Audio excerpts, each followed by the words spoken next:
gentlemen, you are looking live at the Mid-Florida Event Center in Port St. Lucie, Florida. It is time for Destiny Awaits. Blake Chadwick alongside Dan Evans. They had a stacked card tonight, including 3 championships to be decided. The biggest opportunity of Ozzy Kilmeister's career, right in his backyard, taking on Ariel Levy for the CCW Heavyweight Championship. But of course, Dan, the one on the marquee, Gangrel returns as he has some blood to boil, as he has a lot going on here with Big Bad Brian Brown. Absolutely, that main event's going to be tremendous. But like you said, Ozzy Kilmeister has been on fire as of late. And this is the opportunity of a lifetime. Let's see if he can grab that brass ring. Also, the return tonight of Marina Tucker, as she is a part of a triple threat bout for the CCW Women's Championship. Weighing at 205 pounds from Panama City, Panama, the Dragon Reborn, Ricky Fisher. So as we talked about some of our championship bouts tonight, Dan, of course, the tag title's also on the line. The Qrown taking on Elevated Status. But we're getting the action started tonight with a triple threat bout, one fall to a finish. Excellent opportunity for one of these 3 men to really move up their rankings here in CCW as Eliott Qrow has entered the fray. And here comes Ricky Fisher. But Eliott Qrow inside the ring, Dan, has undergone a little bit of a transformation in terms of his attitude over the last couple of weeks. Well, I like the aggression I've seen from Eliott Qrow. I'm not a fan of the rule breaking, as you know, Blake. I really prefer scientific wrestling. But at the end of the day, a win is a win, and Eliott Qrow has been ready to go as of late. Ricky Fisher, he got to be considered the more experienced wrestler in this match.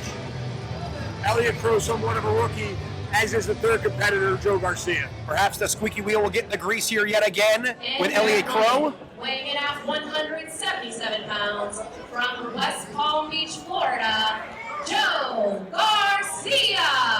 And here comes the 3rd man in this matchup. And we talked about Eliott Qrow at our last breakout event, that $5,000 ladder match, where we saw him change his colors a little bit, if you will, as he had some issues there with Chris Farrow in that bout. But if you go back to the Kumite back in August, the previous breakout event, Joe Garcia, the biggest win of his young career, and then escaped the Kumite Battle Royal.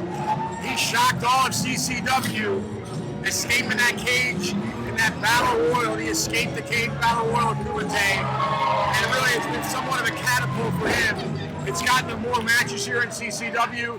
He's managed to pick up a couple of wins. We'll see if he has what it takes to get the job done here. An excellent opportunity for one man here tonight. Bell sounds, we are underway. Triple threat action getting us started here tonight at Destiny Awaits. Eliott Qrow, Ricky Fisher, and Joe Garcia. Qrow and Fisher are essentially rookies here, Dan. Or excuse me, Qrow and Garcia essentially rookies, while Ricky Fisher, a couple of years under his belt. Yeah, a lot of experience wrestling in Panama. And he's been here at Coastal Championship Wrestling a handful of times. And we've seen him lock up with a Panamanian champion, a guy we've seen here many times in the form of Vandal Oregon in his CCW career. With Joe Garcia picking up the pace in the early moments. Beautiful arm drags on Qrow. Ricky Fisher now missing a clothesline. Garcia really going to work here. Joe Garcia indeed taking it to Ricky Fisher. Qrow's on the outside, Fisher's on the outside, and Joe Garcia standing tall on the inside. Look out from behind though. Eliott Qrow just hammered Garcia, Blake. And Dan, you touched on some of that aggression by Eliott Qrow, working at a high level right here. And this is a great way for Eliott Qrow to find his way on the advantage in this matchup. He's looking good here. Like I said, I like the aggression. That right hand connected with the forehead, though. Referee warning about the closed fist. Ricky Fisher in here now. He's got his hands on Garcia. And of course, Eliott Qrow, we've seen him several times in tag team competition, Dan, alongside with Gio Stees. But tonight, it's singles competition for Eliott Qrow as he continues to put his eyes right on Chris Farrow as they look to be on a collision course in a couple of weeks at Hardcore Halloween Heaven. Yes, at one of our breakout events. Ricky Fisher now stomping on the foot of Garcia. Wow, look at him. And Qrow going to try to stay in the driver's seat here. It's essentially a 2-on-1 right now against Joe Garcia, but again, one fall to a finish. Well, I can tell you right now, they're not going to continue to work together. Only one of them get the pin. 2. As Fisher tries the attempt, Eliott Qrow does not attempt to break it up right there. That was a rookie mistake in my book, Blake. as the damage continuing to be done right now on Joe Garcia. Garcia able to power out of that double team move. Eliott Qrow looked on as Fisher got the pinfall. Not a good idea. Now Fisher again all over Garcia. And Fisher certainly remaining in control right here. Measuring up Garcia and punts him right in the small of the back.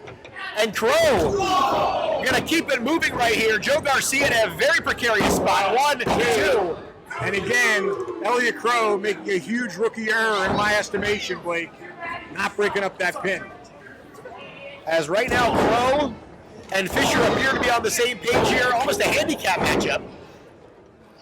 Yeah, you wonder if there was some conversation before the match. Actually working together to split the pay. But after we saw that $5,000 ladder match back at September to remember, and the double hip lock takeover, Qrow, there's a cover, hooks the inside leg, and Ricky Fisher breaks it up. But you can certainly see in these multi-man scenarios, very difficult to trust Eliott Qrow. Yeah, well, Fisher had the right idea. Ooh. Man, that just jacked Garcia's neck. Setting Innovative maneuver. I've never seen that before, Blake. Indeed, as we're setting the pace tonight here at Destiny Awaits for this triple threat bout. And we also talked about coming up a little bit later on, Dan, the women's title on the line. Triple threat action. KiLynn King defends against Ashley Damois and the returning Marina Tucker. Yeah, really good to see Marina Tucker back in CCW. She spent a lot of time out on the West Coast. And now Fisher all over Garcia again. As Fisher, looks like he was trying a Hurricane Rana takeover, got caught up with Joe Garcia, and the damage almost done to both men. Yeah, I think if both of them were the worse for wear of that. Oh, no! Man, oh, man, Hashem. It's a side salto suplex. Garcia landed right on the back of his head. A lot of torque on the neck of Joe Garcia, and Eliott Qrow adding insult to injury here, rubbing that boot right across the face. I should be going for a cover. Again, I like the aggression, Blake, but he's still got to fine-tune it a bit. He's making a lot of rookie mistakes here. And Fisher looking to capitalize right now. This might be where Eliott Qrow decides to stop competing alongside Ricky Fisher and take it to Fisher. Garcia in big trouble here. That neck has been on the receiving end of tremendous punishment. As Ricky Fisher not gaining over many fans here in Port St. Lucie tonight.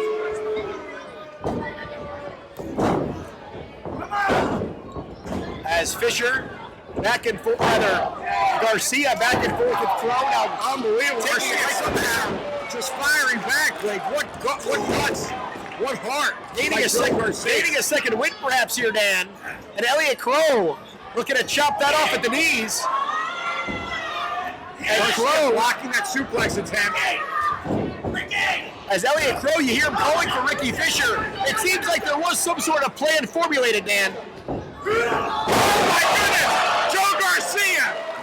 How about that, Blake? And Garcia gets both competitors up and over. Cover on Fisher.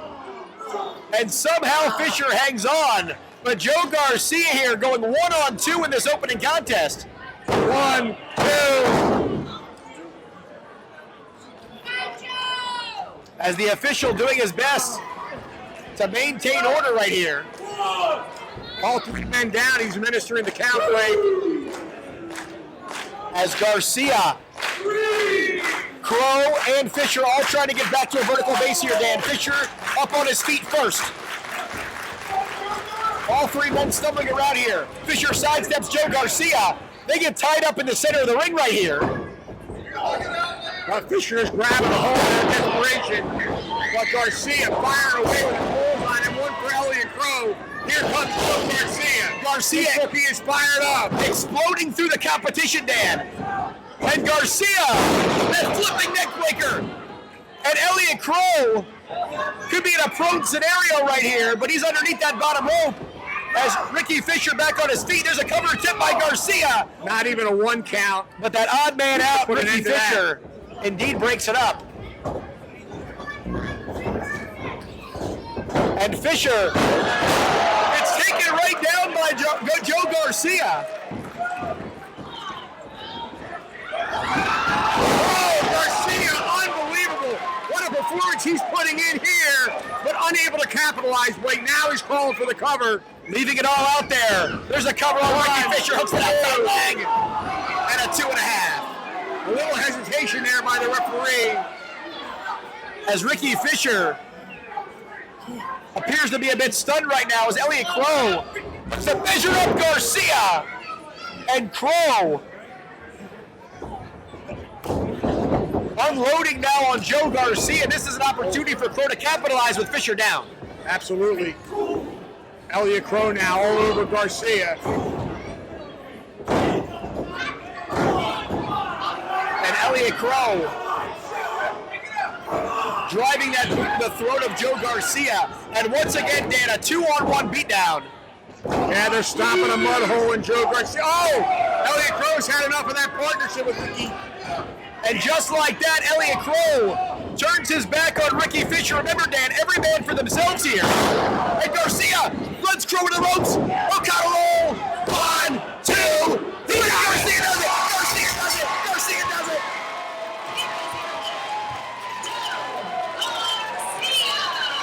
The upset kid, Joe Garcia, does it again, Dan.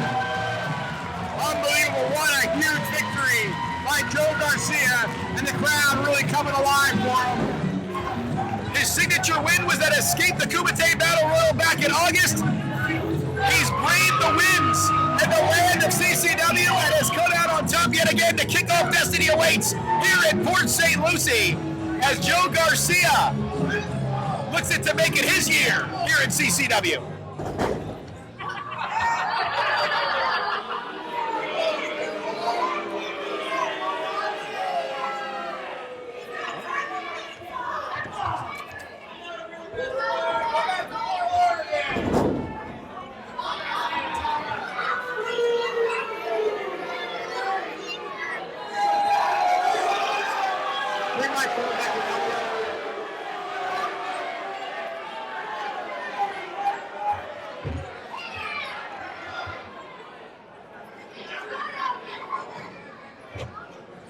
Port St. Lucie, did we like that opening contest tonight?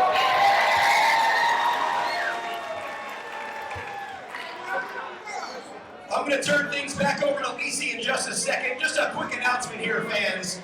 As some of you may know, a couple of days ago, unfortunately, the professional wrestling world lost one of our brothers in the form of longtime ring announcer and commentator Dan Masters, who unfortunately passed away a couple of days ago. Dan had a lot of work in his career here throughout the state of Florida. You've seen him nationally with the Women of Wrestling, WOW, where of course we'll see Marina Tucker in just a couple of days. Dan, of course, the ring announcer for WOW, and he's been a part of many other promotions and organizations throughout his career, a huge influence on my career and many others that are currently active in the business. So at this time, I want to just honor Dan with the traditional 10-bell salute here tonight in Port St. Lucie.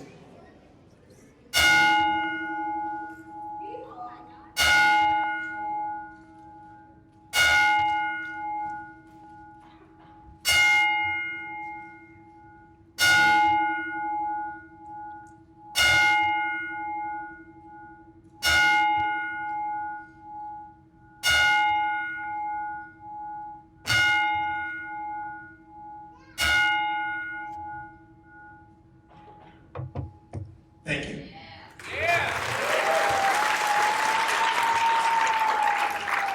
Now CCW, have some fun tonight at Destiny Awaits.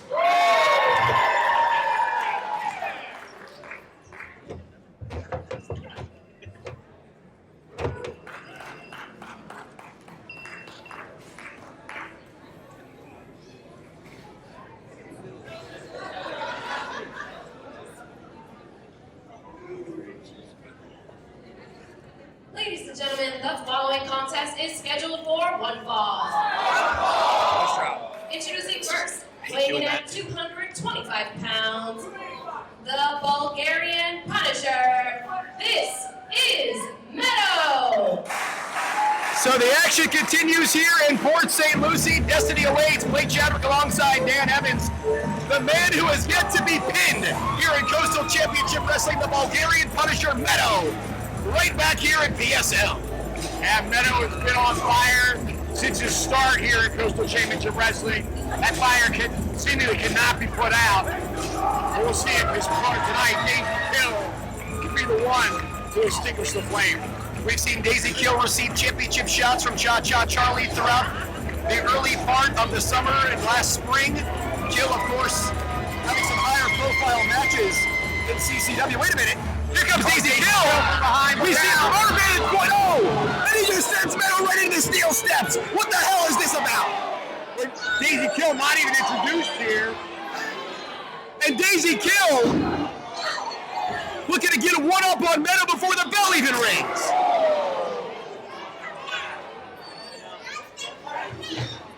And then Daisy Kill, Ooh, he looks right into that corner post. for the first time in a couple of months back in a CCW ring. He's been traveling all around the United States, and he's looking to make a huge impact yet again here in This match hasn't even started. Southeast Florida. And Daisy, he's got Meto up against that steel ring post. Meto moves out of the way, and the Bulgarian Punisher trying to make a little bit of a comeback here against Daisy. Officially begun yet. The bell hasn't been called for. They're waiting for the bell again. He just jammed that steel chair right into the rib cage of Meto. Can't look from behind that time. Also in that rib area. And Daisy Kill has lost his mind.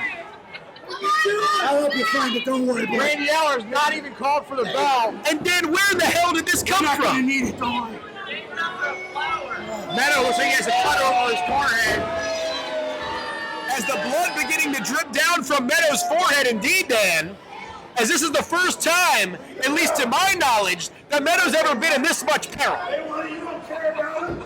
You just want to see him on stage. Randy Eller's not even called for the bell, Blake. Oh my goodness gracious. He just wobbled with that steel chair. Daisy Kill returned to CCW tonight. He's here in Port St. Lucie to make a statement, and a statement he certainly has made.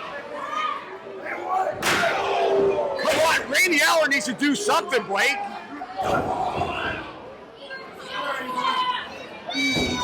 And Daisy Kill looks like he has something to say after he leaves Meto lying in a pool of his own blood. I never thought I'd have to come. I'm more concerned about his rib cage.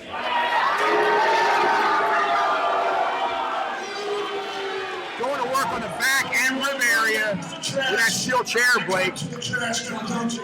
Don't get up, boy. I said you stay down. And another boot again right to the ribs. Meto. From the Bulgarian ghetto, huh? You came all the way to the States. To be great. This is a side of Daisy Kill we've never seen. What have you given him? You've given him nothing but cans. Nothing but trash and bums. And now look at you. You're bleeding just like the chum to the great white, aren't you? Huh? And Daisy Kill looks like he's trying to stake claim as Meto's first legitimate You competition. want to be great? Randy Eller needs to do something. I don't know what he's doing watching on. He hasn't come up for the bell. He needs some help out here. Let's get some Meto. additional security officials. Come on now. He's clearly been injured at this point. Huh? You're undefeated, huh? We can take care of that. Eller, get some help. Is it enough? Is that enough, everyone? As this crowd in a stunned silence here in Port St. Lucie. They don't care about you. They just want to see us hurt. Isn't that what you want, huh? You don't even care about yourselves, and you want to show up looking like you do. Keep growing on. Now he's insulting the crowd here at Port St. Lucie. Now a series Meto tries to get up. A series of knee strikes right to the kidney area. Law doesn't even care. He's on overtime, baby. He's more like he's not going to help you out.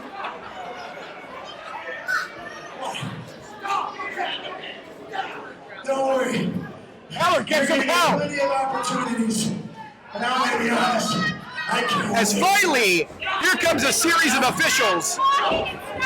As Meto is down. They're going to protect it. All these assholes. Several CCW officials. I want you to take this mic.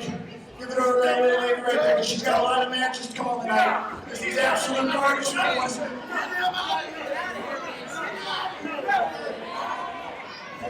As Dan, we're absolutely in shock here.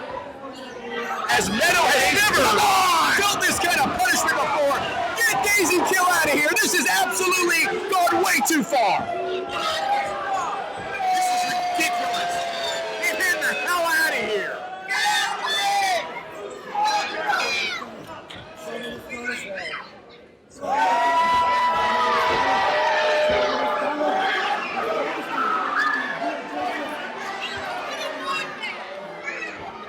Meto struggling to get to his feet. As Daisy Kill wants another crack at Meto. It's taking nearly 8 officials here. This match never officially began. I'm guessing this is a no contest. Marina needs to check with the official and get an official ruling here.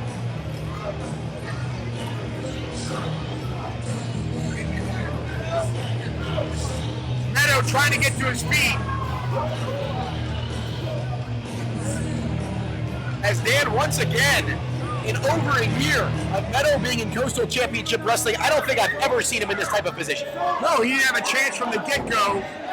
Jump from behind, waffle with that steel chair, and you hear the crowd here encouraging him.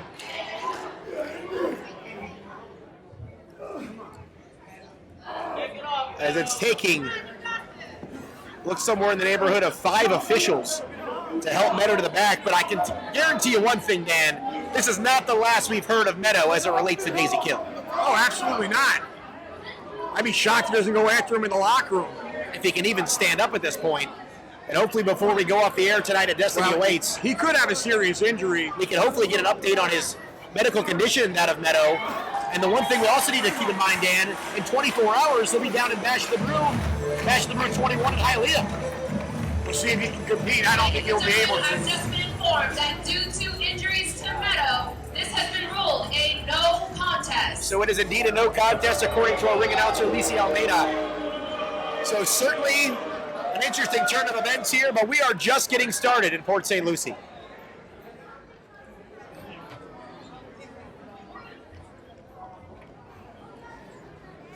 Ladies and gentlemen, the following contest is scheduled for one fall. Introducing first, weighing in at 220 pounds, from the Isle of Puerto Rico, Rico de la Vega.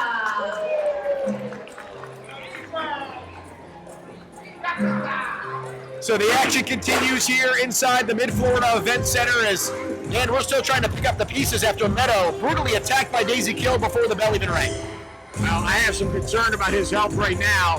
We're going to have to get word and see what his condition is sometime before the end of this evening. As Rico de la Vega making his way out here, we've seen him in singles action, tag team action, a well-traveled veteran now making his home in Coastal Championship Wrestling. The one thing that has truly eluded him is championship gold, but he's looking to move up the ranks here, and a great opportunity with another hometown guy in the front of the bus. He's giving away a lot of size and strength to the big man. The bust is just enormous. Standing about 6'5", almost 300 pounds. De La Vega only 200 pounds, so he's giving away a whole 100 pounds. And taking a look at De La Vega here, Dan, it looks like he's put on some muscle since the last time we saw him. He has, trying to build up some strength to pick up the big bus. Good luck with that. But De La Vega is a very wily veteran. He's got more than one trick in his book.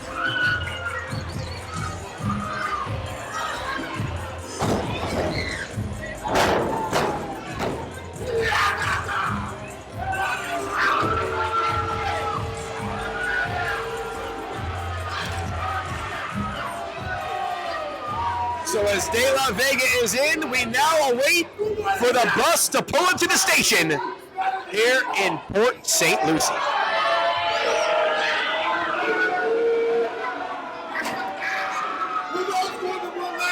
And his opponent, weighing in at 300 pounds, standing at 6'6"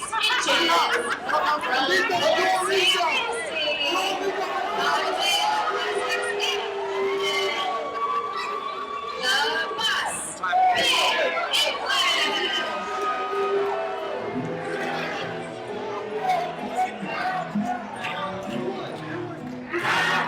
As the wheels on the bus go round and round, the big bus pulls right into the town. As Big English, who had a life-changing moment a few months back here in Port St. Lucie, Dan, getting married inside the squared circle. They see the crowd come to their feet as soon as he walks through that curtain. The bus sporting some new duds. He looks like $1 million, Blake. Indeed he does. You can certainly spot the bus from a mile away right now. But Big English looking to go whoop whoop all over Port St. Lucie here tonight.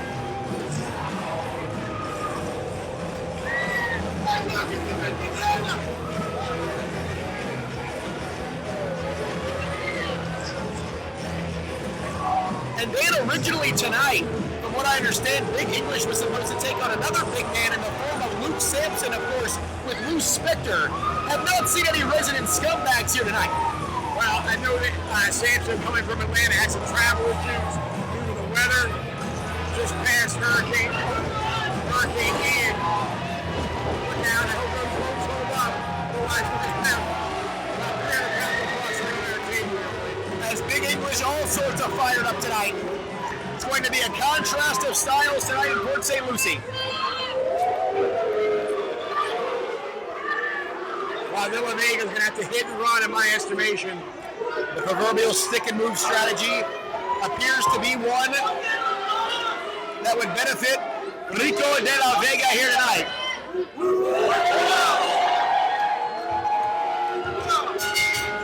So bell sounds, we are underway. Big English, Rico de la Vega, referee Andy Seeley assigned to this contest. Third match of the night here at Destiny Awaits. Still to come, 3 championship bouts. And of course, Big Bad Brian Brock and the Vampire Warrior Gangrel in our main event. Do they hold it in Port St. Lucie or do they not? Certainly the hometown favorite here in PSL is the bus.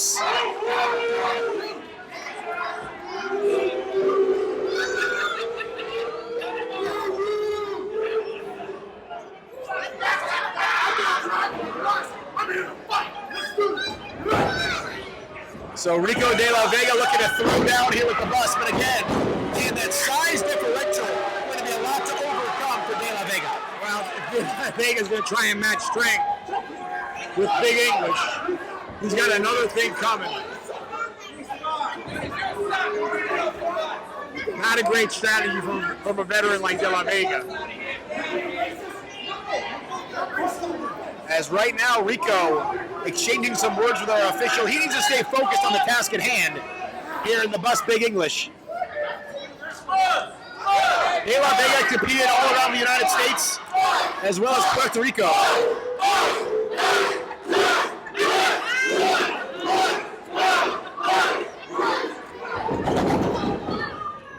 As De La Vega tries to lock horns in again, but the second verse the same as the first. Oh, look out. Big handful of hair. De La Vega pulled to his feet and in the hard way. And Bus is launching him from the outside back in. And you can really see the size taking over here in Big English. Well,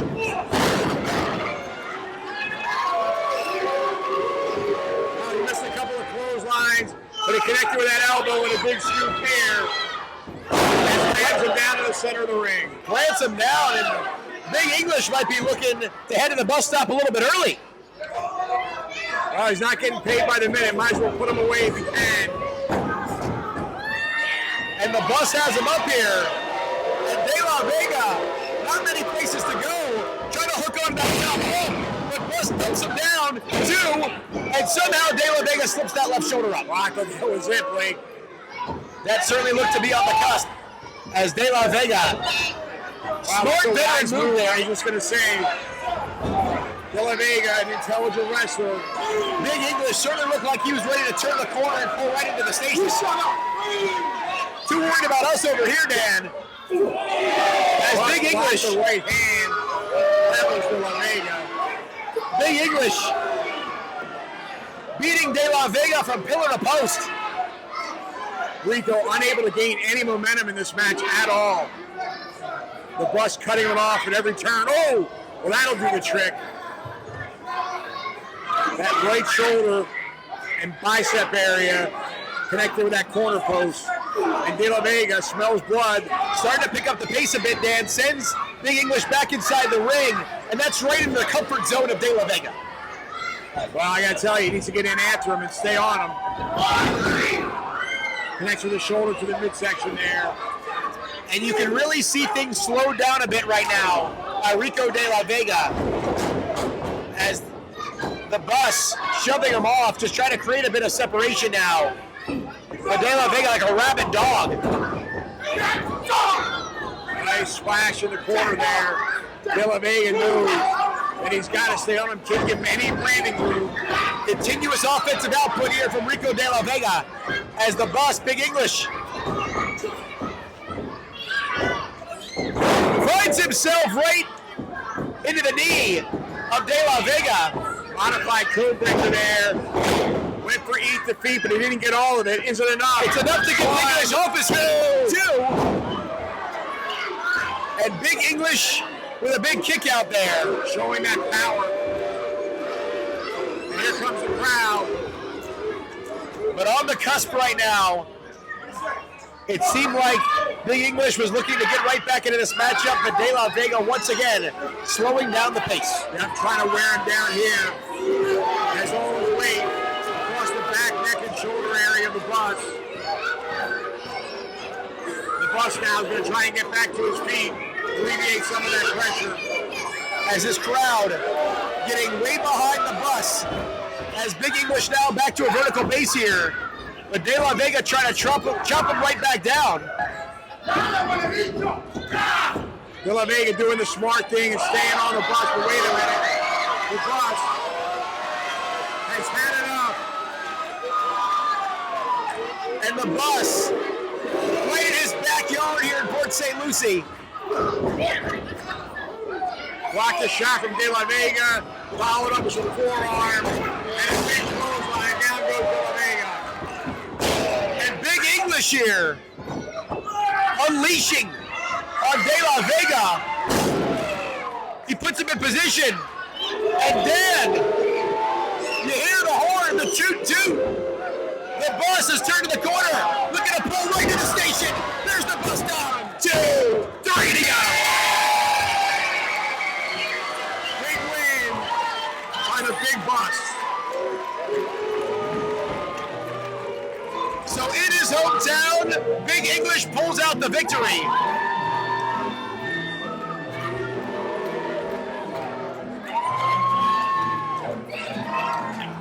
And he certainly will be celebrating with his bride tonight.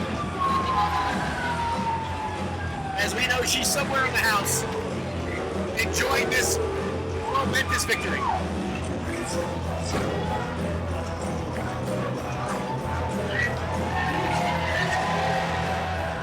Sitting in the chair from his hometown fans with another big win, and we'll be right back with more on CCW Live.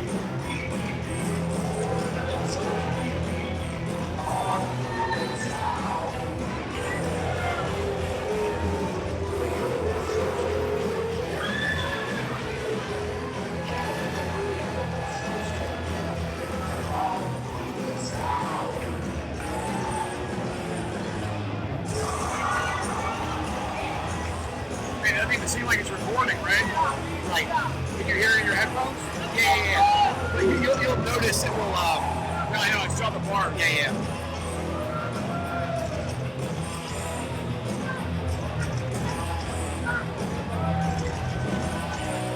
Bus is over. Very.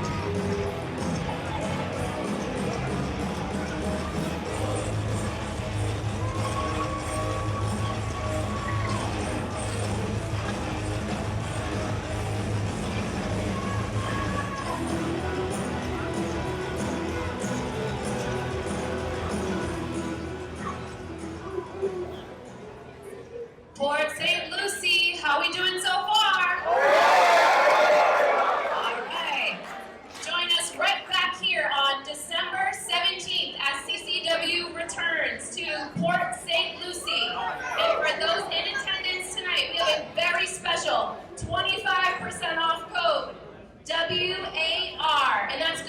next 4 days at ccwrestlingfl.com. Are you guys ready for some championship action? All right, let's go. The following triple threat match is scheduled for one fall. And it is for the CCW Women's Championship.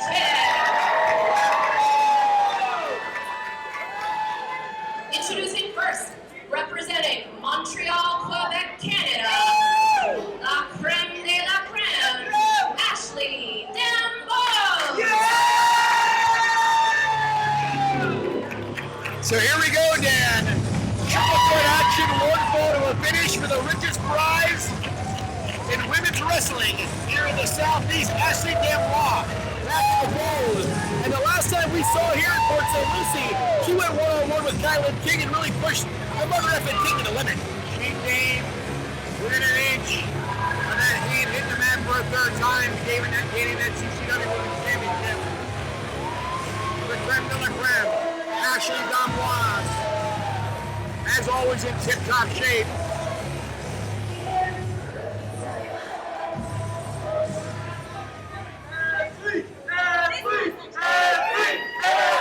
Always popular here in Fort St. Lucie is Dan Blas. And her opponent from the Motor City, making her CCW return, former CCW Women's Champion, the Detroit Barbie, Marina Tucker. So Dan, after nearly 6 months, the Detroit Barbie is back. And the last time we saw Marina Tucker, arguably the most hellacious match in CCW history, 15-foot high steel cage with KiLynn King still being talked about to this day. Certainly the most hellacious match in the women's division. Marina Tucker and KiLynn King just tore each other apart. KiLynn King, of course, bloodied in that match. King came out on the winning end.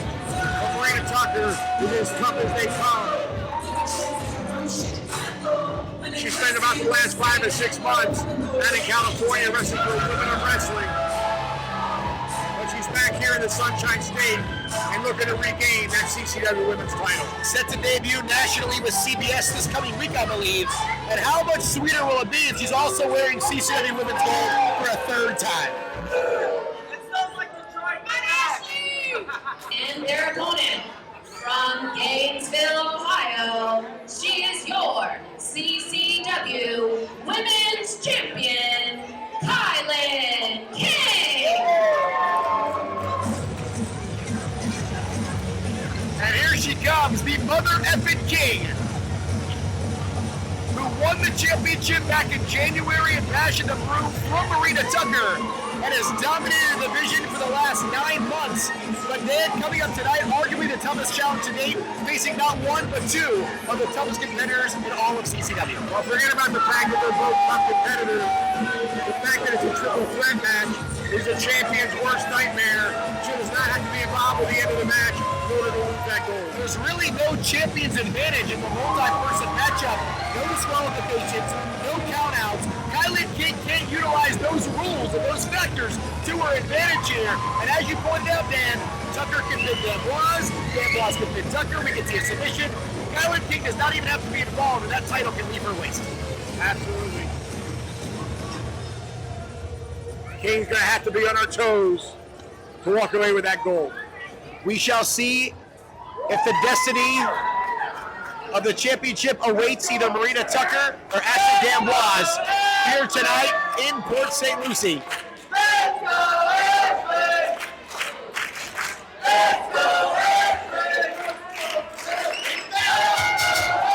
Bell sounds, we're underway. Triple threat action for the CCW Women's Championship.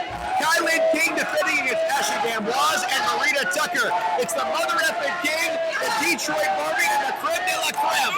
Hooking it up here in PSL. And the crowd certainly seems to be behind the creme de la creme.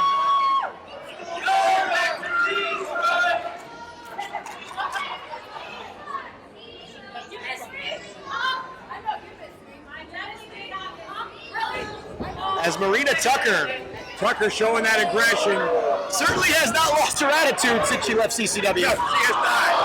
And King really tattooed her with confidence. And Dan was, and King looked to be on the same page early on here, trying to rid this matchup of Marina Tucker. And he has taken splash, but King says, not on my watch. And Tucker gonna roll out to the floor right in front of us here. Breathing room. As D'Amboise and King reigniting their feud from back in April. Wow, look at the power of King. D'Amboise had that momentum coming off the rope, but King stood her ground, knocked her down with a tackle, followed up with a nice arm drag. And look at King with the power and strength here. Beautifully done, blocking that clothesline, turning it into an arm drag of her own. Wow, KiLynn King is really putting on a show here. Utilizing that height, putting on the brakes right there was KiLynn King. Now here comes Marina Tucker. Standing switch by King. There's a roll-up attempt. Oh! And King nearly got Tucker to next week. King is out cold. Now she's beginning to stir a bit. Tucker is down, and KiLynn King has D'Amboise up. And the creme de la creme. Look at the power In a of vertical KiLynn position. King. Oh, look at the power there of D'Amboise to escape, but KiLynn King with the twisting suplex, but she puts D'Amboise in a pinning position. Dan, so many factors you have to keep in mind in this multi-person matchup. While KiLynn King is using her incredible power and strength. Tucker wisely out to the floor now. As KiLynn King looks to remain in control right here. As you remember, Dan, back in April, her and D'Amboise essentially back and forth, split 50-50 down the middle. That match was dead even. A tremendous encounter. King able to come away with a big victory, but not by much, Blake. As Marina Tucker momentarily taken out of this matchup. D'Amboise with a handful of hair that time. Referee Chris Costa did not see it. And even if he did, there's no disqualification. Excellent point there is, again, a little bit more relaxed rules in the multi-person bout. And D'Amboise utilizing the long mane of KiLynn King to take down the champ. Ooh. Drop that leg across the neck, run. Qrow, Tucker. And King ekes that shoulder up at 2.5. Ooh, Tucker pulled the leg out from under Ashley D'Amboise. Cram into the pole there, but she blocked it. And Tucker showing off some of that Detroit attitude. Oh! And D'Amboise goes face first into that steel ring post. Dan, there's no padding or protection out there. Her head bounced off that corner post. D'Amboise might be out for the count. As King exchanging shots here in the center of the ring with Marina Tucker. Arguably the rivalry of 2022 here in CCW. Pushing that boot. As King gets taken down and Tucker looking to take advantage here, just drives KiLynn's face into her knee. The Detroit Barbie. Wow, D'Amboise somehow on the outside of the ring there is back on her feet.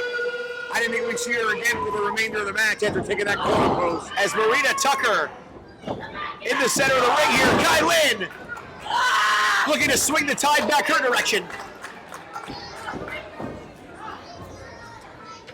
Oh, where's King going with this one? She's looking to pick Tucker up. Electric chair into a snake, guys. And drops her face first on that top turnbuckle, but King needs to have eyes in the back of her head. As here comes Ashley D'Amboise. Twists her inside out. Short arm clothesline, Dan, that could do it. One. And that won't be enough. Somehow only a 1 count. D'Amboise showing tremendous second effort there. Able to kick out on 1, but King all over her. As this one going back and forth in 3 different directions here. Tucker in the corner there. She's climbing up, Blake. And King with D'Amboise on her shoulders. So keep your eyes on Marina Tucker. The Detroit Barbie perched on that middle turnbuckle. And the double missile drop kick. Down goes D'Amboise and down goes King. And Tucker. She found an opening and took advantage. Well done by Marina Tucker. Now she's going to the outside. And it looks uncharted like territory for her, Blake. Rarefied air, Dan. Not normally one to go to high-risk territory is the Detroit Barbie. But Marina Tucker looking to become a 3-time CCW Women's Champion here tonight. Big overhand chop by the champ. Champ now going up to the second rope. Tucker, though, firing shots back into the chest.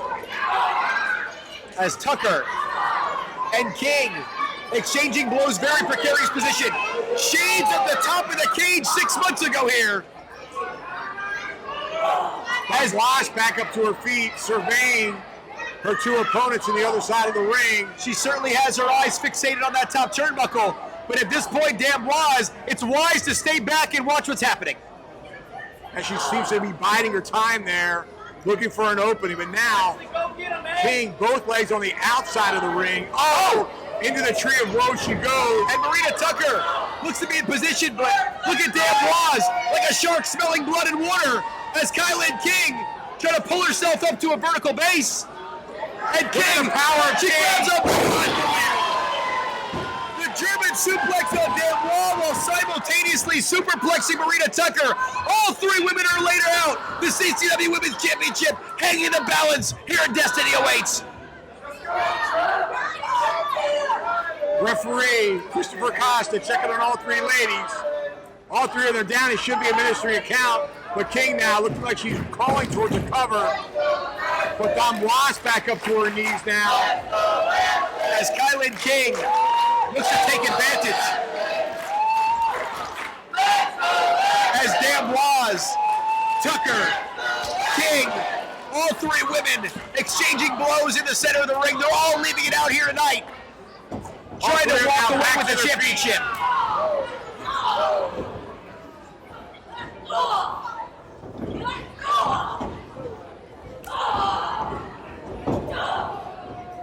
As D'Amboise and Tucker on the receiving end of a shot there from King.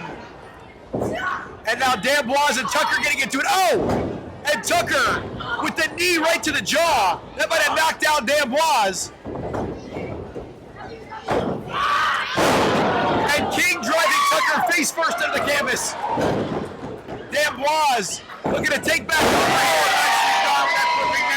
Here we go, Dan. We might have a new champion. Three. Oh, only two. I thought he had her. 2 3/4, Dan. Chris Costa's hand was coming down for a third time, but unfortunately for Ashley D'Amboise, KiLynn King was able to hang on.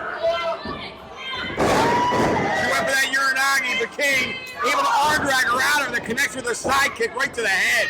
And now KiLynn takes down D'Amboise. That should be enough. Wait, Marina Tucker. Oh! There's the knee. KiLynn's laid out. Marina, the two faces. We got a new champion.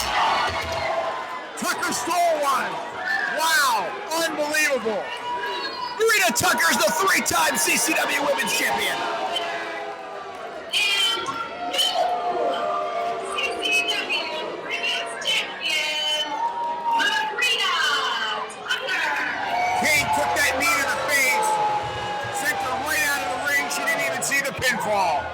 History has been made here in Port St. Lucie, and the near 10-month reign of the mother effing King comes crashing down, and Dan, it most definitely hurts inside as Marina Tucker, for the 3rd time, is the CCW Women's Champion. KiLynn King not even on the receiving end of a pinfall or submission, and loses that title, a very difficult pill to swallow. Yeah, again, triple threat match, champion's worst nightmare. And it's a nightmare that King is not going to wake up from, Blake. So you have to imagine KiLynn King should be in line for a rematch just simply based on the fact that she did not get pinned in losing the championship. But for now, as we head into the month of October, tomorrow, Bash of the Brew, it's the Marina Tucker era once again.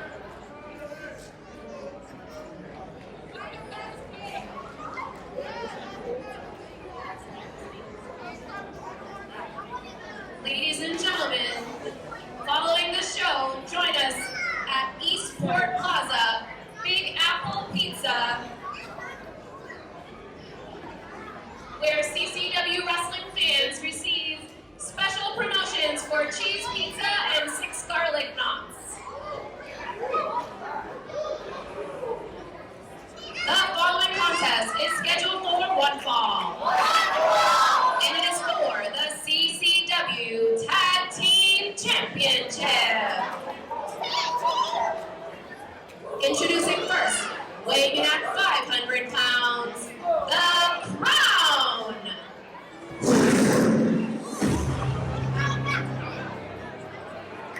So as the action continues here in Port St. Lucie, destiny awaits, and Dan, it's certainly been the destiny of Marina Tucker as she has become the 3-time CCW Women's Champion. A lot of action has already come down here tonight. Daisy Kill attacking Meto. It's been a wild evening thus far in PSL. It has been indeed, and we're about to see the second of 3 championship matches here tonight. And I gotta tell you, those titles are in jeopardy. Indeed they are. As for the last roughly 4.5, 5 months, it's been all about elevated status in terms of the tag team division here in Coastal Championship Wrestling. And we've seen appearances from Eliott and Maximus Khan, but the Qrown in recent weeks officially have arrived in CCW on a more permanent basis, and they've already shot their way right up the rankings. Look at this duo. And they are scary looking, and they are a tremendous tag team. I don't know if elevated status can overcome the power of the Qrows. The power, the size, the strength, the cohesiveness. I mean, everything essentially lying with the brother tandem of Eliott and Maximus Khan. But the craftiness of Nova and ERA is what's kept them atop the tag team division ever since back in May when they upended the South American Alliance. And we're certainly in for a high-stakes affair here tonight in Port St. Lucie, and still only the second of 3 titles to come down.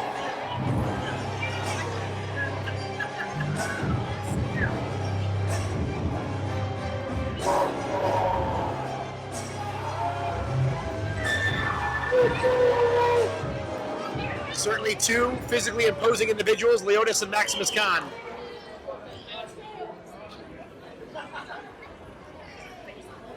As the challengers are in, and now we await the CCW Tag Team champs. The champs got to be giving away at least 60 or 70 pounds. At the very Weighing least. at 420 pounds, they are the CCW Tag Team Champions, Johnny Nova, ERA, elevated status. So here they come, Nova and ERA. We're back in the spring, Dan. It looked like they were just coming together possibly for a couple of tag team bouts, but quickly found themselves on the same page. And a lot of it had to do with Johnny Nova buying into the new attitude and joining up with ERA. Yeah, ERA really influenced them, and great chemistry together. And there you see it.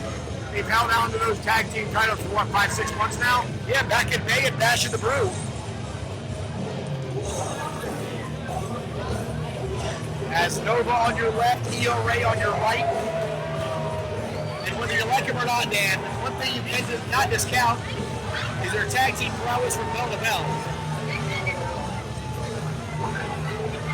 ERA in a hard-hitting affair a couple of weeks back at September to remember on the losing end of things, the Cha-Cha Charlie, but back in the fold with tag team competition and looking to keep their streak intact in the tag team title reign holder. The funny thing is, Blake, ERA, Nova, so cocky, so arrogant, I don't even think they know how big a trouble those titles are in right now. As the cockiness of ERA and Nova keeping them afloat right now. But Eliott and Maximus certainly not ones to back down. Well, that's what I mean. You think that ERA and Nova are a little bit cautious, a little bit trepidatious with the Qrown. They got it right in their face. And it could be a big mistake. And we're about to find out.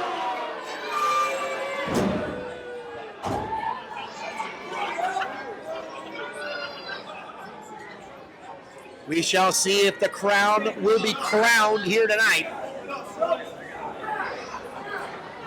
As they're on a mission, Dan, they came to CCW specifically to win these championships and become the most dominating tag team in CCW history. Obviously, a lot of work to do to get past the South American Alliance, but Eliott and Maximus are game.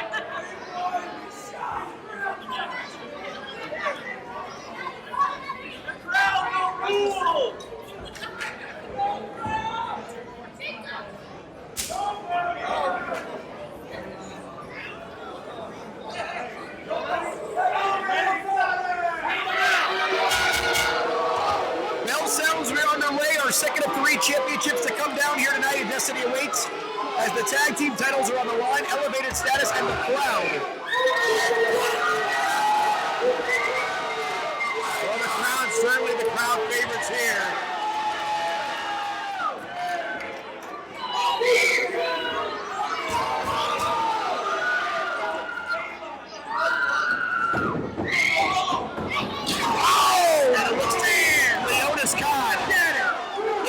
Johnny Nova and Leonis Khan, a former football player, Dan, on the defensive side, playing that outside linebacker defensive end. He's certainly used to getting the quarterback. Johnny Nova wearing the red shirt here tonight. What a display of strength by Leonis Khan, just picking Nova up and driving him into that turmoil. And Leonis and Maximus on their A game, certainly ready to throw down here tonight. But once again, Dan, we talked about at the top, the craftiness of Elevated Status, that's what keeps them in the top of the division. Hitting a brick wall, Blake. As Leonis Khan moving light like a feather in there. And Leonis launches Nova nearly halfway across the ring. Look at the power and athleticism. Absolutely incredible. What a display. Tags in his brother, Maximus Khan now. And Leonis and Maximus certainly know they're going to be on the same page based on their twin status. They are throwing Elevated Status from pillar to post, Blake. A pair of double hip tosses, and the champs trying to regroup on the outside. And it looks like ERA's ready to hightail it out of here. Unlike the women's championship out there, there actually is a champion's advantage here. But Johnny Nova, it looks like he's ready to get back in there. ERA was ready to call it a night. He would technically retain the titles. Yeah. You were talking about champion's advantage. ERA, Johnny Nova, happy to take advantage of that rule. Ernest R. Alexander III inside the ring now. Maximus Khan.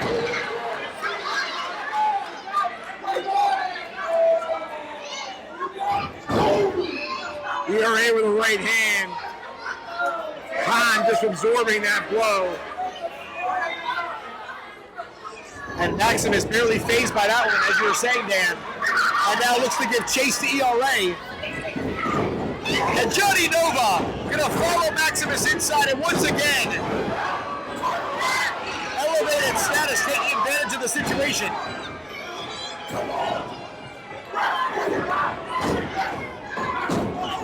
And now our official having his hands full with this matchup. All 4 men are in here as Elevated Status taking control. Khan trying to fight his way out of that corner. ERA grabbing the whole, he's got it wrapped around the rope plate. Oh, wow. That's a good way to hyperextend. Oh!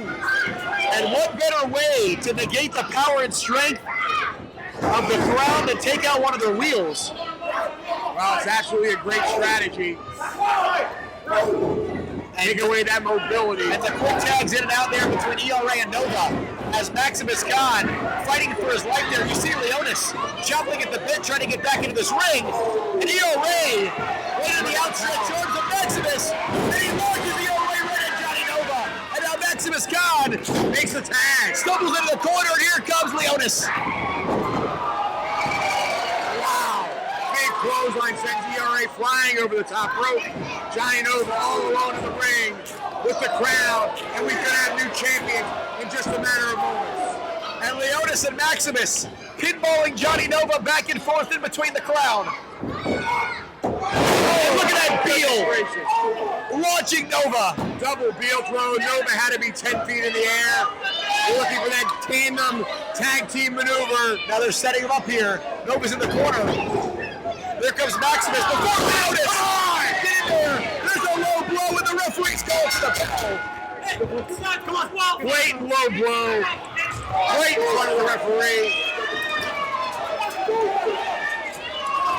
The Khans had victory in their grasp.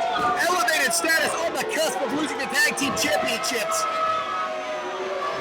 And ERA re-enters the ring with a a low blow, protecting those titles. As a result of a disqualification, the Qrown. However, still CCW Tag Team Champions, Johnny Nova and ERA elevated status.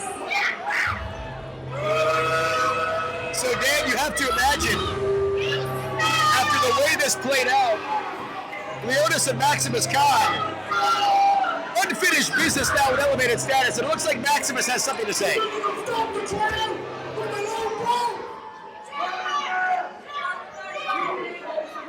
I expect you to have a lot to say. With the low blow, nothing. Look at my face. Nothing will ever stop the Qrown. Nothing will ever disrupt the plans of the divine. And the truth. And the truth is, whether you like it or not, the Qrown will be your next CCW Tag Team Champions.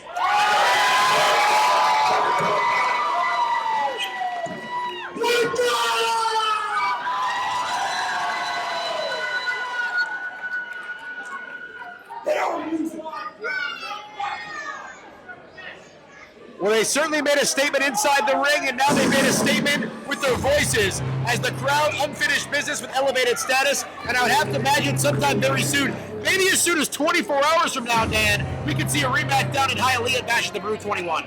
Well, the elevated status are scheduled to wrestle Controversial Inc., but I expect the Cons will be in the building. We'll see what happens tomorrow night. The challengers continue to line up for elevated status, but they've yet to knock down the crowd as the newest tag team here in the CCW jumping at the bit to get their hands back on Nova and ERA. Well, it was a desperation move in my estimation, Blake. ERA, a wily veteran, saw an opening to put an end to this match and protect those tag team titles, and he took it. So 2 championship bouts in the books. Coming up next, Dan, the richest prize at CCW on the line. Ariel Levy against the hometown hero, Ozzy Kilmeister, set to go down here at Destiny Awaits.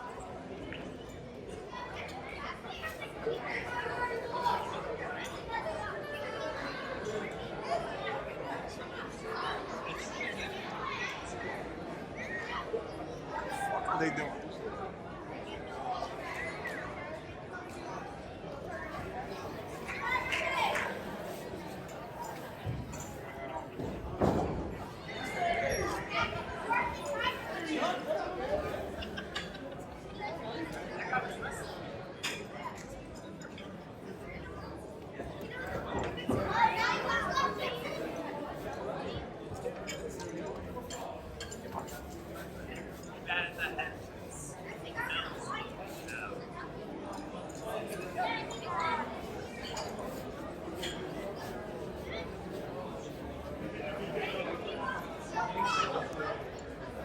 Ladies and gentlemen, don't forget to join us right back here on December 17th as CCW returns to Fort Lauderdale.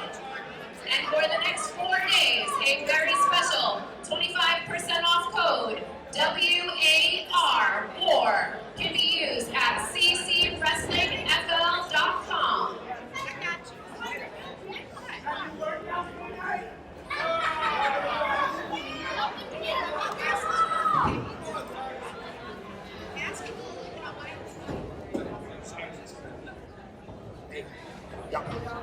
Antonio Nobi, I guess, just passed away. Oh, is that right? Yeah, so I don't know. I mean, we don't do it No, now. just if you want to. Nice and tight now. This just happened now. Yeah. Ladies and gentlemen, the following contest is scheduled for one fall. And it is for the CCW World Heavyweight Championship. Introducing first, moshing his way to the ring, weighing in at the number of the beast, and hailing straight from the pit, being accompanied by NVIDIA, the Macho Man, Ozzy Kilmeister.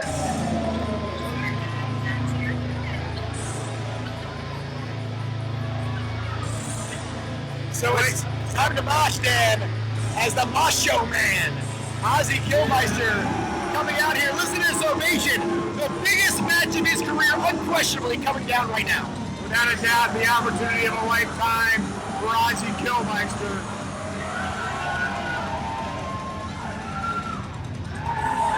He's got the people here in Fort St. Lucie behind him. NVIDIA has his back, and we could see a shocking upset if all the cards fall the way Kilmeister hopes they will.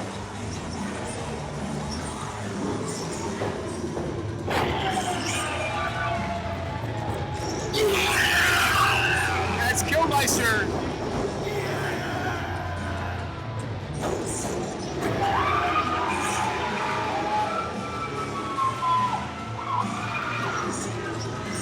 Looking to make a huge impact tonight, and then Ariel Levy has been running roughshod over the entire roster for the last couple of months, ever since securing that championship. But listen to this crowd ready to mosh. They're really behind Kilmeister here, Blake. Weighing in at 190 pounds from Santiago, Chile, he is the one and only South American superstar and the champion you deserve, the CCW World Heavyweight Champion, Ariel Levy. Certainly a little bit of a different reaction for Ariel Levy since the last time he was in Port St. Lucie.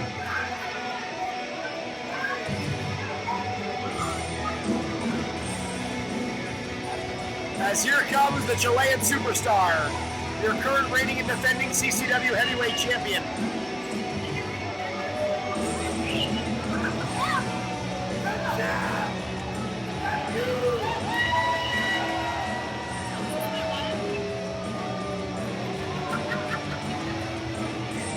And once again, about 3 months into this heavyweight championship reign, he appears to be as cocky as ever.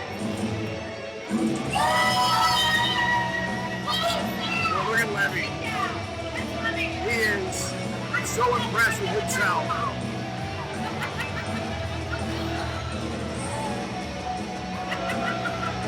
Not getting any love from the fans here in Port St. Lucie. When I met Ariel Levy back in the spring of 2021, a much different individual than we're seeing right now, as the fame and fortune has gotten the best of him here at CCW.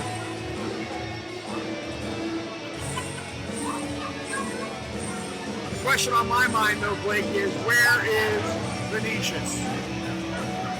It's been, what, 6 months? It's now been about 5 months since we've seen Vinicius. He lost the tag team championships to elevated status, subsequently attacked in steel chair by Ariel Levy, and we have not seen the Brazilian Destroyer since then. And as far as I know, Dan, we have not gotten really any update on him either. Well, I know he had a serious concussion that put away with another injury that he wasn't even aware he sustained. It was a wrist injury from one of those shots with the chair that caught him on the wrist. He had to have surgery on that, and he's still recovering from that. That's the last word I got.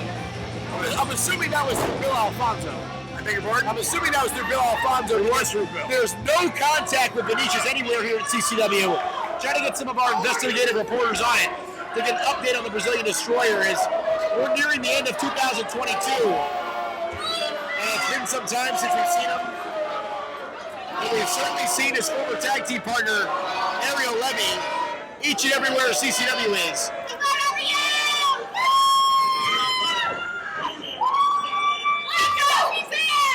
Referee Christopher Costa checking for weapons. We better check him good. He's been using brass knuckles in every single match he's had. So it looks like the champion is clear, the challenger is clear, so let's get the action started here. Referee Chris Costa signed to the CCW Heavyweight Championship bout. Ariel Levy defending against Ozzy Kilmeister, of course, with NVIDIA in his corner. Well, NVIDIA is certainly serving as a distraction. Levy seems to be preoccupied with her on the outside. That conspicuous by his absence is Alan Martinez. Not on tonight's card, though, but Dan, you never can doubt the presence of Alan and Ariel Levy's building. I think if he was here, he'd be at ringside.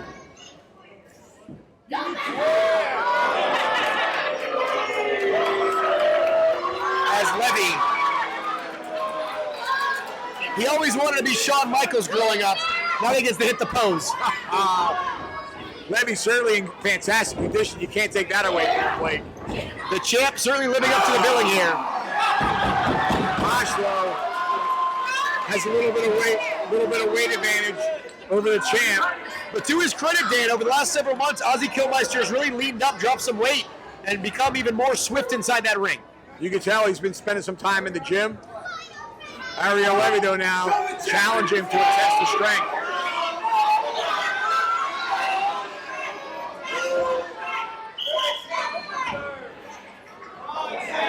And it looks like Kilmeister, he just wants to mosh.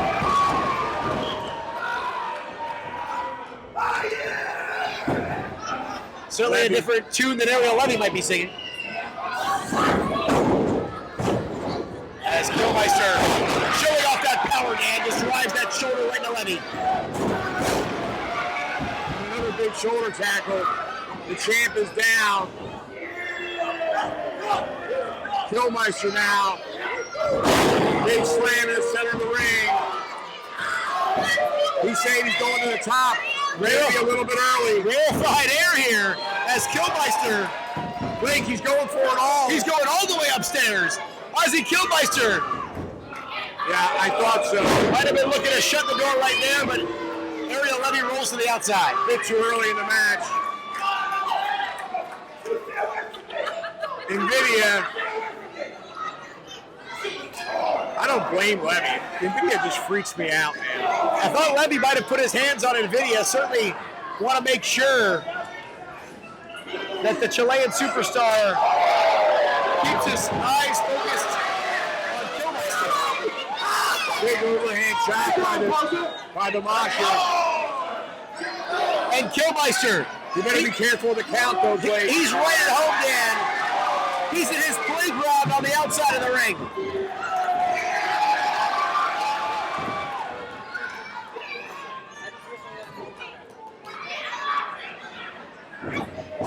And now we're back on the inside here. And just like with our tag team championship bout, there is a champion's advantage here. We'll see if Levy's able to utilize it at all. And I did not see him touch it. As referee Chris, come on! Costa don't fall for that. He's gonna toss NVIDIA. Wait a minute, Levy hit And from behind. clubbing blow right to the back of the neck of Ozzy Kilmeister, and just like that, Ariel Levy has taken over. Costa ejecting NVIDIA from ringside. Levy taking advantage of the distraction and nailing Mosh from behind. Meanwhile, NVIDIA didn't touch him. So Levy pulls the wool over referee Chris Costa's eyes. Well, That is not a tough task. and has certainly given him the advantage here in this championship bout. Kilmeister going to do his best to fight back, but again, no NVIDIA on the outside at this point.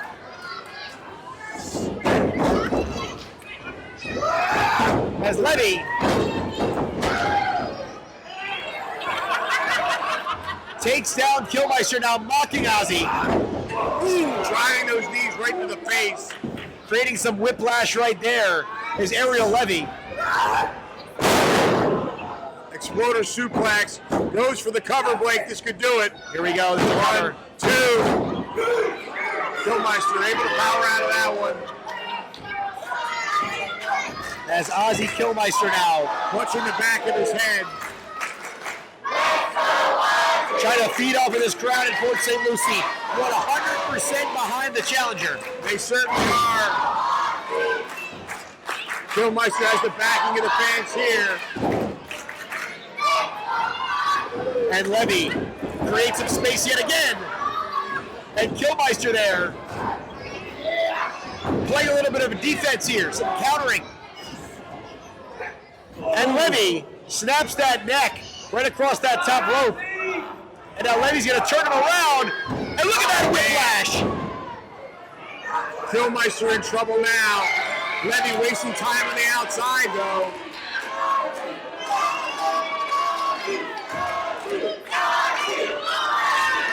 Levy. Too busy celebrating here on the outside, Dan. He needs to stay focused on the task at hand. Well, I can't take Kilmeister lightly here. Kilmeister certainly has the motivation. Basement drop kick right to the knee. And Levy chopping down Kilmeister yet again. And then running right through with that knee. Here's a cover. And once again, the grit of Ozzy Kilmeister keeping him alive. He's checking, make sure he's got all of his teeth there. And knee caught him right in the face. And a big right hand to the top of the head. As Levy has the advantage here, Dan. The one thing again about Ozzy Kilmeister, he absolutely, on any night, will not quit. Well, he certainly won't. And there he goes, that head as hard as a rock. Riding into the chest. Kilmeister face first into the buckle. Ozzy putting on the brakes here. That low center of gravity. Oh, with a high angle German release suplex by Ariel Levy. Plants Kilmeister in the ring. Referee better check on him there. There's a cover. 1, 2. And Levy not showing enough respect here to his challenger. No, a nonchalant cover. And that may be the only thing that kept Kilmeister alive. And listen to this crowd, Blake. As Ozzy now trying to look for that second win. How much gas does Ozzy Kilmeister have left in the tank?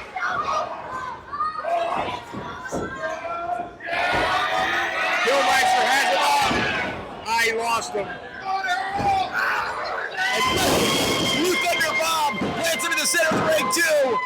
And Kilmeister Well, he had no way to cross that shed, unable to get the legs across the shoulder. sits up at 2.5.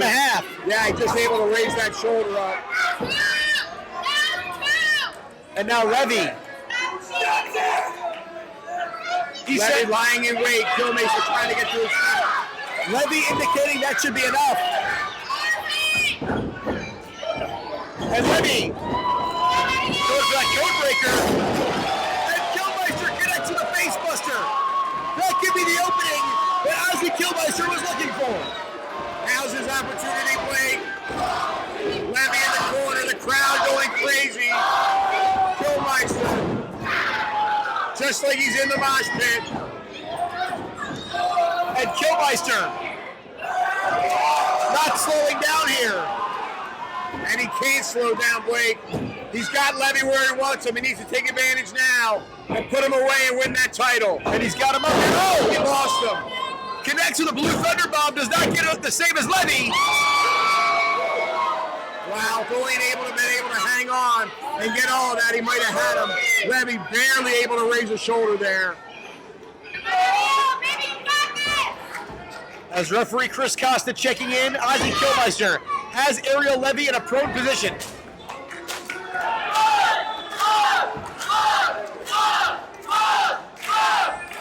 Levy, of course, somewhere in the back of his mind, Dan, might be the bash. And the big headbutt connects with Kilmeister, rather, with referee Chris Costa from Kilmeister. 2, 3. As Levy appears to have the match won. Well, Levy's strategy backfired. He pulled Costa right in front of him. Trying to wake up the official here. And Levy now looking for something underneath the ring. What the hell could he be trying to find? Well, he found a chair. And Levy's got a chair. Costa still down, beginning to stir now. Wait a minute, here comes NVIDIA. NVIDIA's back. NVIDIA, she got thrown out of the match. And she grabs the chair. Oh, and Costa, he sees it again. Come on, talk about timing. What terrible timing for NVIDIA and Kilmeister. To Qrown, the ripcord headbutt. He nails the ripcord headbutt. There's a cover. Come on. To the round dress. Oh, damn it, come on. Here we go. 1, 2, 3. No. Oh, God almighty.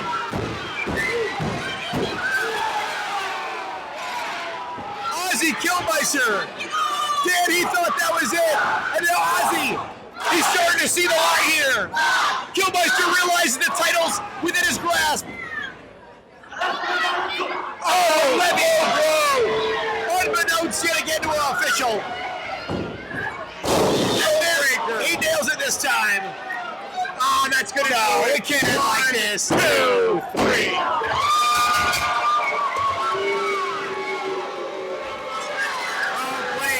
Mosh had the title in his grasp.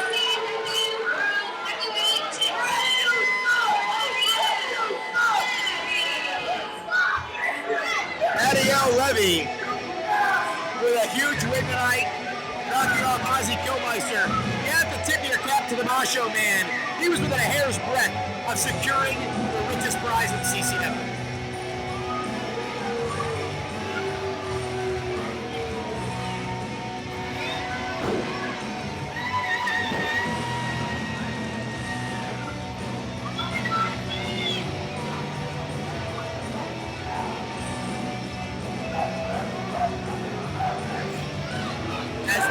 Continues his reign, of course, Dan, tomorrow, looking at yet more competition at Bash of the Boot 21. But Ozzy Kilmeister tonight certainly proved his worth, and in my mind, elevated his game to another level.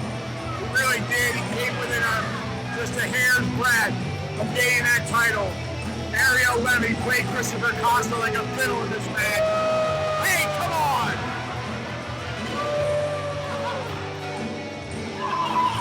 As Levy, Boy, Ariel Levy, one of these days he's going to get hit. continuing to make enemies here in Coastal Championship Wrestling as he slips by Ozzy Kilmeister. But Dan, coming up next, Vega tag team action 24 hours before the casket match between Agony and Jackal Stevens. We'll be at opposite sides of the ring tonight as Agony teams with Chico Adams to take on Jackal and Cha-Cha Charlie here in Port St. Lucie.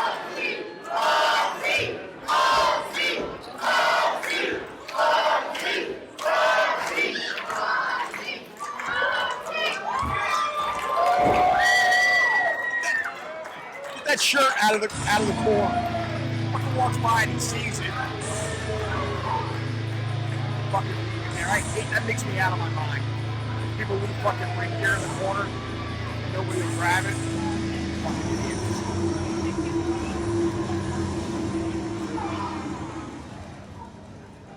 Port St. Lucie, how we doing so far? Okay, before you leave here tonight, don't forget, on your way out, at the merchandise table, you have the opportunity to meet, take photos with, and purchase merchandise from some of your favorite CCW superstars. The following contest is scheduled for... Introducing first, being accompanied by Dr. Eric Christopher, Chico Adams, and Agony.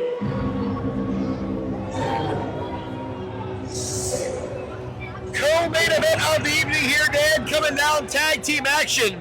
And of course, the backdrop is our huge casket match tomorrow, Bash of the Brew 21 down in Eliott, Unbranded Brewing Company. Dr. Eric Christopher, of course, with Agony, taking on Jackal Stevens as American Horror Story explodes yet again. But Dr. Eric Christopher, over the last several months, has added Chico Adams to the fold here in CCW. Kind of building up his army a bit and looking to take out Jackal and Cha-Cha here tonight. Yeah, we certainly are going to see a preview of tomorrow night. Jackal Stevens looking to get his hands on Agony and vice versa.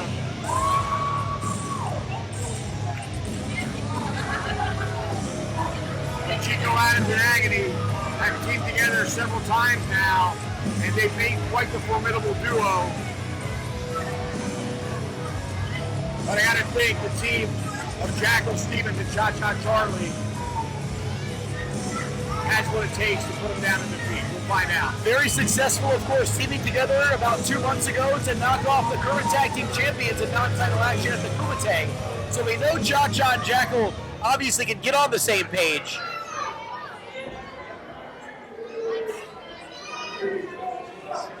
And their opponents, introducing first, from South Jersey, weighing in at 216 pounds, Jackal Stevens. So here comes the former two-time Southeastern champion, Jackal Stevens. As the crowd started to do a Jackal jig here in PSL.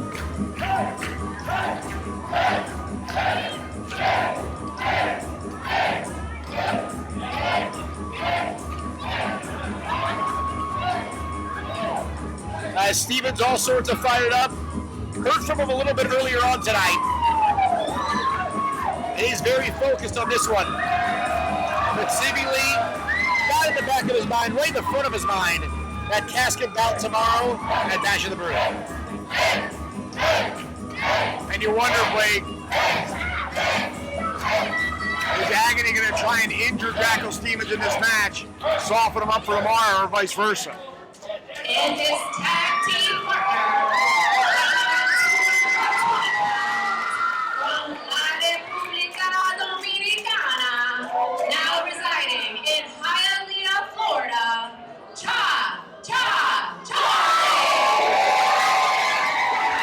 And listen to that ovation, Dan, as Cha-Cha Charlie, Hialeah's favorite son, the franchise of CCW, making his way out here.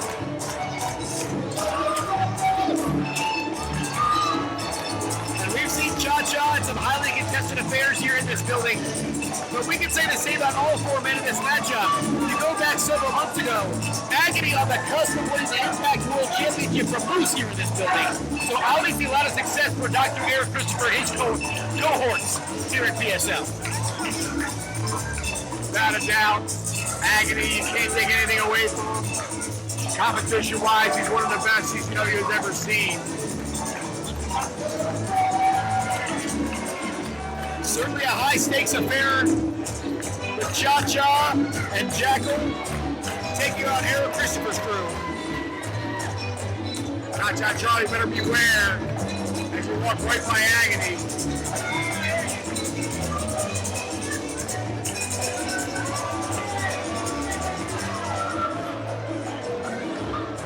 Well, they do love Cha-Cha Charlie here in PSL.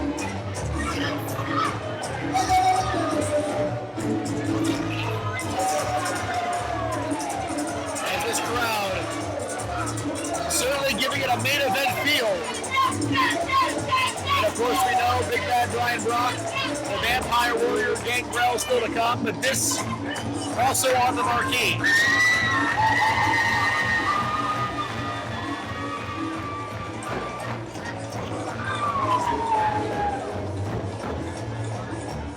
Stevens and Cha-Cha. These two certainly love to dance. Competition. Oh, look at it now. Agony and Chico have entered. And Agony going right after Jackal Stevens. Chico Adams and Cha-Cha Charlie.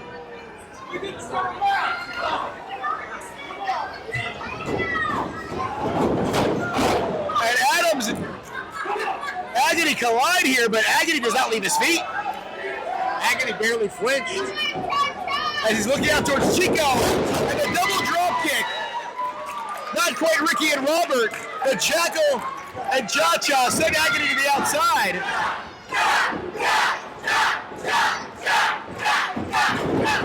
And they're going to test their aerial skills here. Stereo tope suicidas to the outside. Meanwhile, Break the Bell hasn't even sounded. This match yet to officially begin.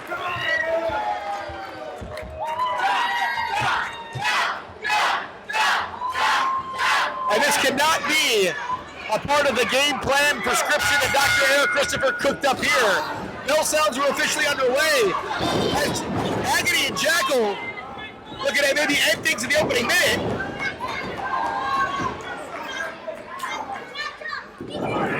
As Jackal trying to send Agony here to the near side corner. That's a lot of men to move. Agony just put on the brakes. Stevens out of the way. He better get out of that corner, though. And Jackal fighting Agony and Chico 1-on-2. And just rides the big man down into the canvas, does Jackal Stevens. Tremendous aggression by Jackal Stevens. And we know, Dan, Jackal's in the midst of his second Southeastern Championship run until he was cost the championship by Agony against Alex Chamberlain back in August at Bash of the Brew. Yeah, he's been so embroiled with that feud with Agony, he hasn't even been able to get another shot at the Southeastern title held by Chamberlain. And there's the tag into Cha-Cha Charlie.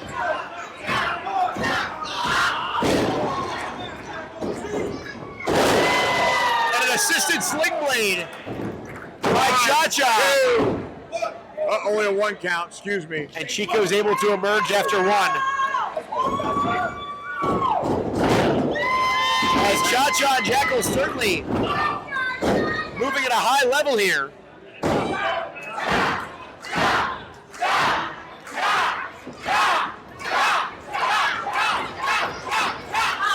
And Charlie off the ropes. Agony tries to intervene, and Chico Adams with the chop block. And just like that, Dan, the tide swings towards Eric Christopher's guys. Agony caught him with that knee in the back on the outside. And now Cha-Cha in the wrong part of town and in deep trouble. As Agony having his way now with Cha-Cha Charlie again, Dan. You go back several months, Bash of the Brew, early 2022. These guys had several bouts at high-level fairs. They did indeed. Agony with a blatant choke now right in front of the referee. And now Chico giving him an assist. Referee Andy Seeley needs to turn around here.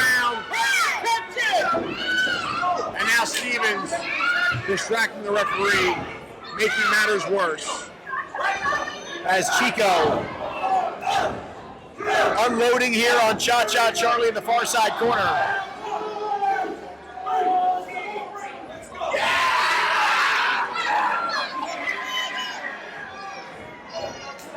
As there's a quick tag here in Agony.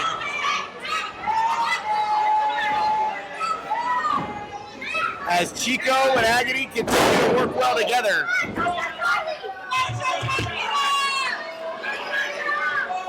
And Agony here.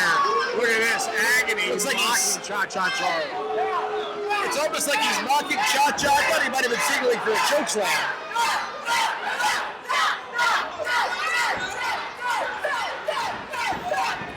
And Agony, a bit too methodical right there, Dan. Tag me. Jackal Stevens goes right to the top rope. And goes to a drop kick. Only caught him with 1 leg though. And Jackal just unloading here. Trying to dish out anything he can at the big man. And that standing Uranagi, Dan. Agony plants Jackal right in the center of the ring.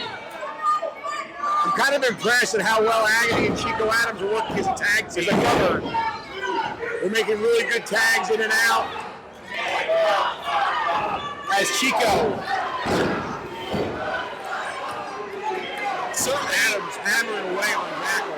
not too many fans here for Chico Adams.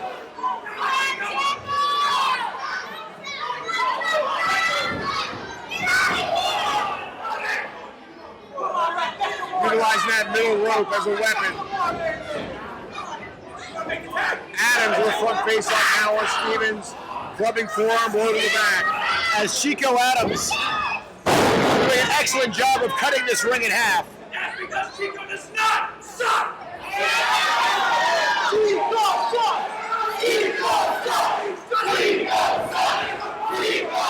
As Chico gets Agony back in the crowd, letting Chico have it. But right now, his guys are in full control. Blake Stevens is in trouble. He just went head over heels to the outside. As after this punishment, Dan, there's no way Jackal will be at 100% tomorrow for their casket match. Well, that's what I was saying at the beginning of this matchup, Blake. Eric Christopher, certainly a strategist. And now we're seeing it play out in front of our eyes here.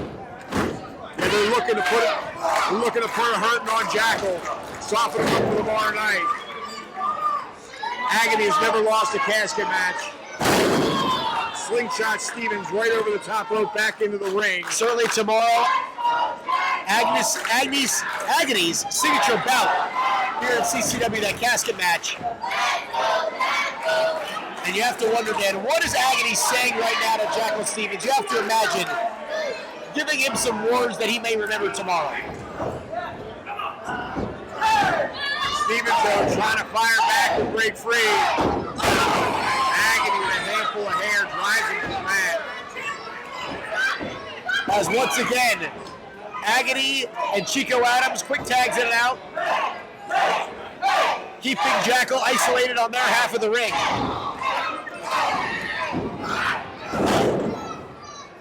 I shouldn't forget, Agony, a former tag team champion, knows his way around a tag team. American Horror Story, along with Alex Ocean and Jackal Stevens. Agony, a part of one of the most dominant trios we've ever seen. Chico driving that shoulder to the midsection. Jackal Stevens in trouble now.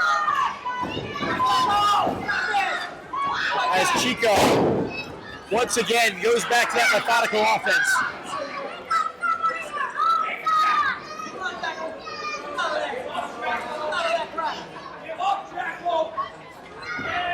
And Chico doing a great job here. He's doing the bidding of Agony, wearing him down.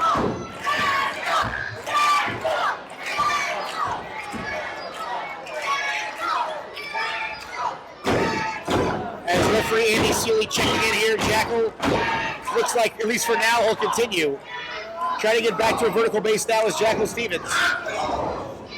Well, Adams put an end to that, driving a knee right into the gut. And again, back into their corner. I mean, Dan, it's been at least 5 minutes now since Cha-Cha Charlie's been in this bout. It's been at least that.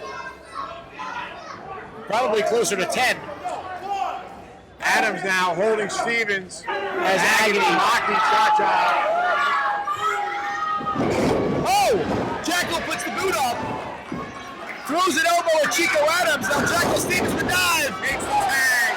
And here comes Cha-Cha Charlie. Cha-Cha all sorts of fired up here. Sidesteps Chico. And down goes Adams.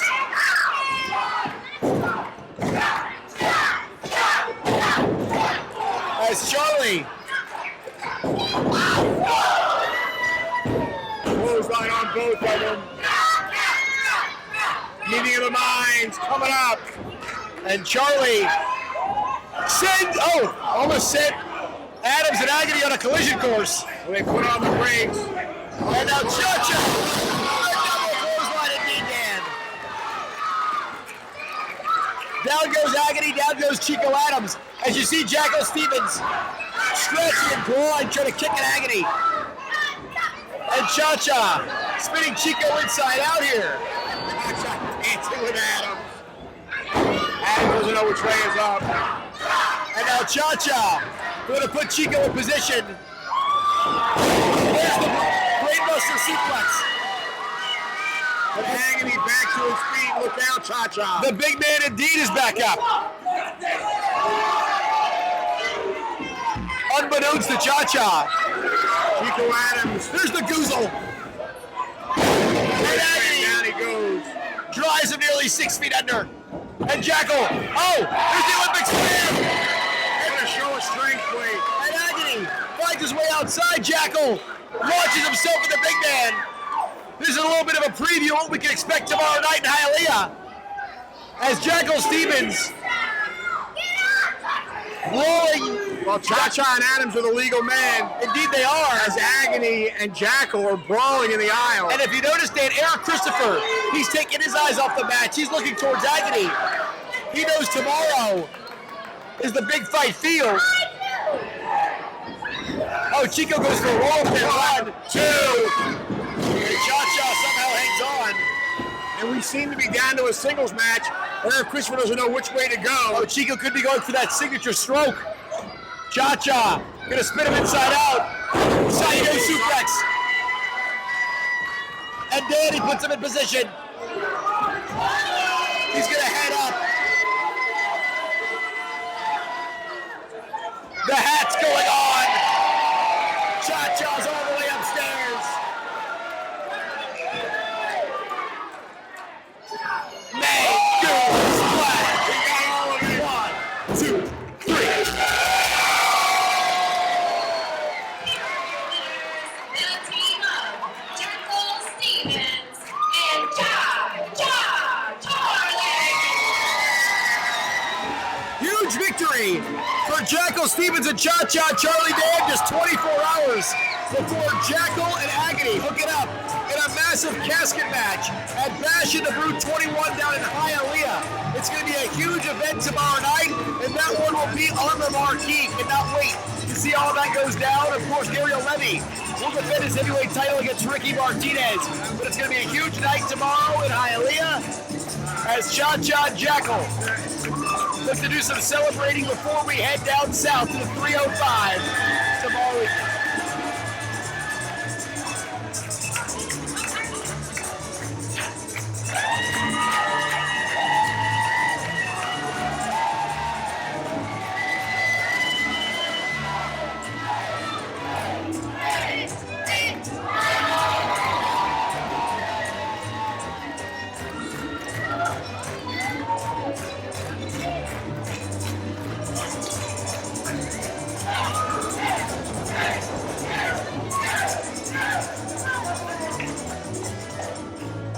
Dance off. As hopefully for Cha-Cha, I hope we do it a little jig tomorrow night along with Jackal. After both of them compete in Hialeah, a couple of high-stakes affairs. From what I understand, Cha-Cha will be going one-on-one with Ahmad. And of course, Jackal Stevens one-on-one with Agony in a casket match.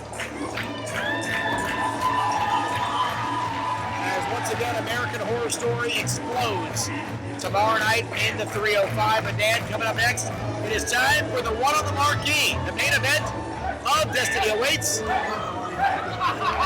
As Jackal Stevens having some fun here at the announce table. But Dan, coming up next, it is indeed the one on the marquee, Big Bad Brian Brock, Gangrel, rekindling their rivalry from April.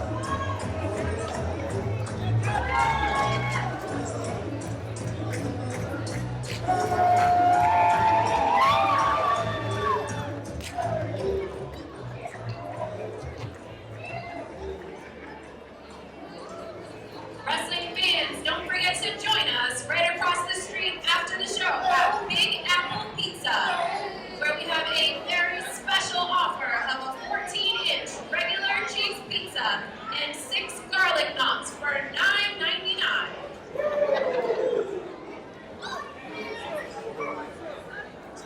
Who's ready for the main event? The following contest is scheduled for one fall. Introducing first, weighing in at 285 pounds, from Diablo Canyon, Colorado, Buckshot Brian Brock. You want to call him Big Bad, you want to call him Buckshot, but one thing we know is that this man certainly has a mean streak and he's ready to let it loose here tonight in Port St. Lucie. Yes, he does. He saw fit to interject himself in the match with Jacob Fatu and Gangrel a few months ago here. And Gangrel is looking for payback. And look at the size of this guy, Blake. Buckshot by Brian Brock, but again, conspicuous by his absence, one loose spectacle. Yeah, where is that guy tonight? Have not seen any scumbags on tonight's card, which I'm taking as a good thing. But here in the main event, a guy who has a long association with one loose spectacle. Every time he does that, I'm afraid the whole ring's going to come down. Hopefully it's been reinforced a bit tonight as Buckshot and Brian Brock ready to swing that cowbell. What they announce his weight at? It's got to be over 300 pounds. He's right? hovering right in that range as it's going to be the Cowboy and the Vampire here tonight in our main event of Destiny Awaits.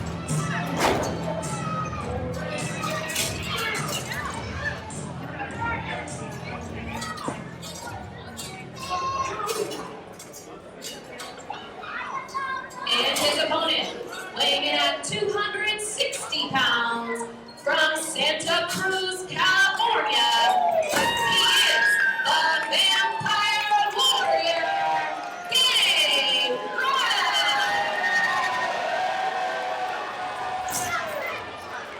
As here comes the Vampire Warrior, who's had some memorable bouts in this building on 2 occasions with Jacob Fatu, of course you were alluding to a few minutes ago, Dan.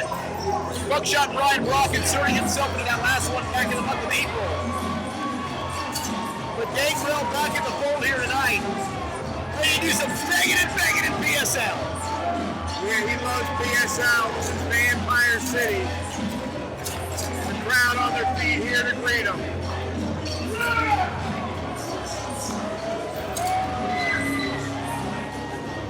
Gangrel looking motivated, moving pretty well here tonight. It really is. I'm glad to see that.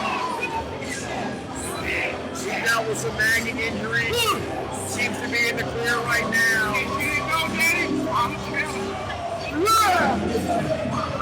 Gangrel certainly feeling himself tonight, but what happens when the bell rings and it's time to get down to business with Buckshot Brian Brock? And when it's time to get down to business, Gangrel is the one to get the job done. Brock waiting patiently in the ring. Randy Eller going to keep an eye on that cowbell. Get that thing the heck out of here. Tonight, senior the opportunity to take it back. Tonight, senior official Randy Eller will certainly have his hands full in this one. I mean, this is not a no disqualification match, right? This is a straight up. As far as I know, regular rules apply. So that cowbell certainly needs to remain in the corner. I didn't see that cowbell leave the ring area. As the blood flies, and Gangrel ready to throw down.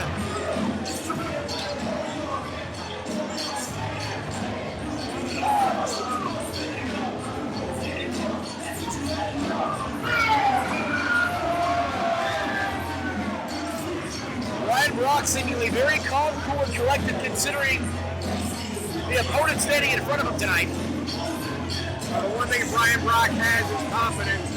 He knows his size, he knows his strength. He's not one to back down from anybody, be it Gangrel or not.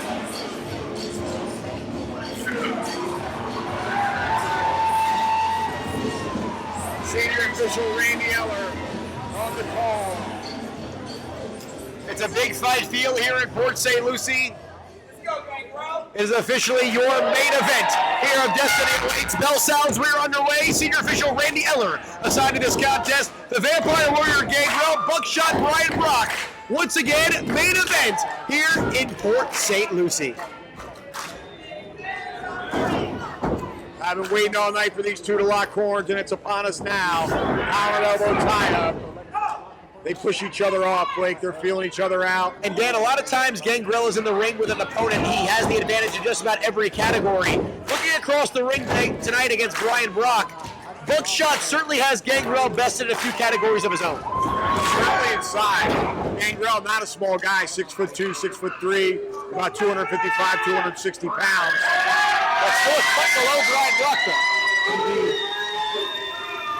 Brock hasn't been as tall as Gangrel, and certainly wider and thicker. He's got to have 40 pounds on him, I think. A lot of muscle and a lot of meat inside that ring here tonight. As these two continue to jockey for position in the opening moments of this main event here, Destiny Awaits. And again, Dan, conspicuous by his absence, Lou Spector, is his absence all part of the game plan? You never know. Nothing surprising when it comes to Lou Spector. Brock able now to power back. Gangrel into the corner, but Gangrel fighting his way out. Neither man able to gain an advantage. Ooh, right hand. Not a lot of headway has been made thus far here in this one. As Gangrel makes a mistake there, puts his head down. Rare mistake there by the Vampire Warrior. Brock essentially returns the favor as Gangrel right back in the driver's seat. And there's the clothesline sends Brock to the floor. Gangrel in control now. Brock to the outside. And Brock seemingly has had enough, but again, countouts are in effect in this main event. He's making his way back toward the ring now.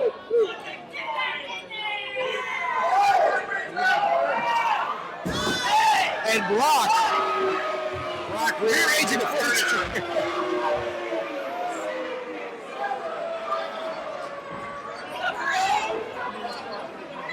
As we might need some security extra officials out here. I know we already saw him earlier on with Daisy Kill. We might need him to restrain Brian Brock if he keeps it up. By the way, Blake, that reminds me, I did get word, I got a text message from someone in the back. Meto really suffering a devastating rib injury. Went to a local hospital. He's getting x-rays now. And from what I understand, based on that same front, his status for tomorrow's Bash of the Brew completely up in the air. Well, to me, it's unlikely that he'll be able to compete tomorrow based on the punishment he took here tonight. As Brian Brock and Gangrel here exchanging blows right in the center of the aisle. He can't win that match in the aisleway, Dan. Well, this is every bit the brawl that we expected, Blake. And you have to also imagine Randy Eller going to relax that count a little bit. Yeah, he's being very liberal on the outside there. I don't think he's even counted the one yet. He's kind of looking on, giving these guys a little bit of leeway. As Gangrel now looks to have the advantage, but he needs to get back inside. Brock back into the ring. Gangrel better be careful here. Oh, and Gangrel, took a second getting back in, but he saw Brock coming. And the Vampire Warrior, what a psychological move right there. Yeah, I think he baited him there, Blake. The Vampire Warrior now putting the boots to Brian Brock. The Malenko stomp. Of course, just over 35 years ago, the late great Boris Malenko releasing the Vampire Warrior out into the world of professional wrestling, his original trainer. Wow. As Gangrel ran into a brick wall there. He ran into a buckshot is what he did. Look at the experience of the veteran coming to the outside, avoiding the pinfall. As Gangrel right out here in front of us, as Brian Brock looks to follow in pursuit. Brock out after him now. Right in front of us here, Blake. Oh, Brock! Right to the jaw. Wow, I had a bird's eye view of that when he caught him right in the jaw. Fingers digging into the eyes of Gangrel. Just raking at the face is Brian Brock. Gangrel checking to make sure he's got his eyeballs full. This crowd in a bit of a stunned silence right now. Gangrel trying to fight back there. They're right in front of us here. Inches away from the broadcast table. I saw every one of those shots connecting. Brock walked into a knife edge chop. Randy Eller now on the outside trying to maintain some order. Oh, Gangrel reversed right into that corner post. And if you notice, Dan, that left shoulder looks like maybe the labrum connecting with that steel ring post. And as we've documented numerous times, there's no padding or protection out there. Brock with that heavy elbow right to the chest. Oh, now he's got Gangrel really in a tough spot here. I can't tell from my vantage point, Blake. It looks like he might have that arm wrapped around the corner post. It's certainly a difficult vantage point from us to really tell, but it looks like Gangrel possibly even suffering some breathing issues there while Brian Brock was pulling him in tight. As Gangrel fighting for his life right now, as Buckshot Brian Brock in full control now in our main event. Almost a desperation kick to the midsection by Gangrel. Brian Brock, though, absorbed that blow and now is driving his boot right into the throat of the Vampire Warrior. And Randy Eller almost trying to call off the dogs here. Blatant choke. Referee counting. Brock taking advantage of every second. Dan, if Brian Brock keeps up this offensive output, Randy Eller might have no choice but to call. Well, right now they're exchanging knife edge chops. Brock seems to be getting the better of it. As Gangrel gonna send Brock for a ride. Irish whip reversed here by Buckshot. And Brock connects with Gangrel. Here's a cover attempt. And again, Dan, he fails to hook the leg, and that's probably the difference. And Gangrel able to roll that shoulder up. Brock now with a rear chin lock. All that weight driving down on the head and neck area of the Vampire Warrior.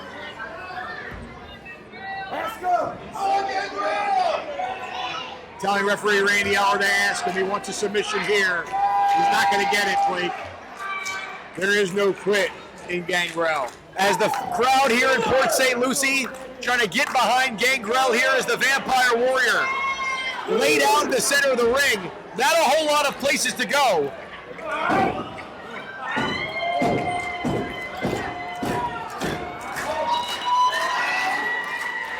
Gangrel now, looking for a second win. And you can see that left bicep of Brian Brock just clutched underneath the chin. He's got it inside. Look at there. Gangrel got a bunch of shots into the ribs. And Brian Brock now goes right back on the attack, unloading on Gangrel. Gangrel trying to cover up. Ooh! That knee just bounced right off the forehead of Gangrel. And Dan, for nearly the last 10 minutes, it's been all Brian Brock here in Destiny Awaits. Oh wait, Gangrel, he grabs the arm. He might be looking for a Fujiwara armbar. Gangrel's dialing it back to his Japan days. But Brock's got his leg on the rope though. Gangrel felt like he was back in All Japan. Seemingly a desperation move, and it may have been, but certainly very effective as Brian Brock tries to shake that left arm, get the blood flowing back in. He didn't have it on there that long, Blake. And Brock going right back on the attack. Indeed, he did not. But the hyperextension only needs a half a second or so.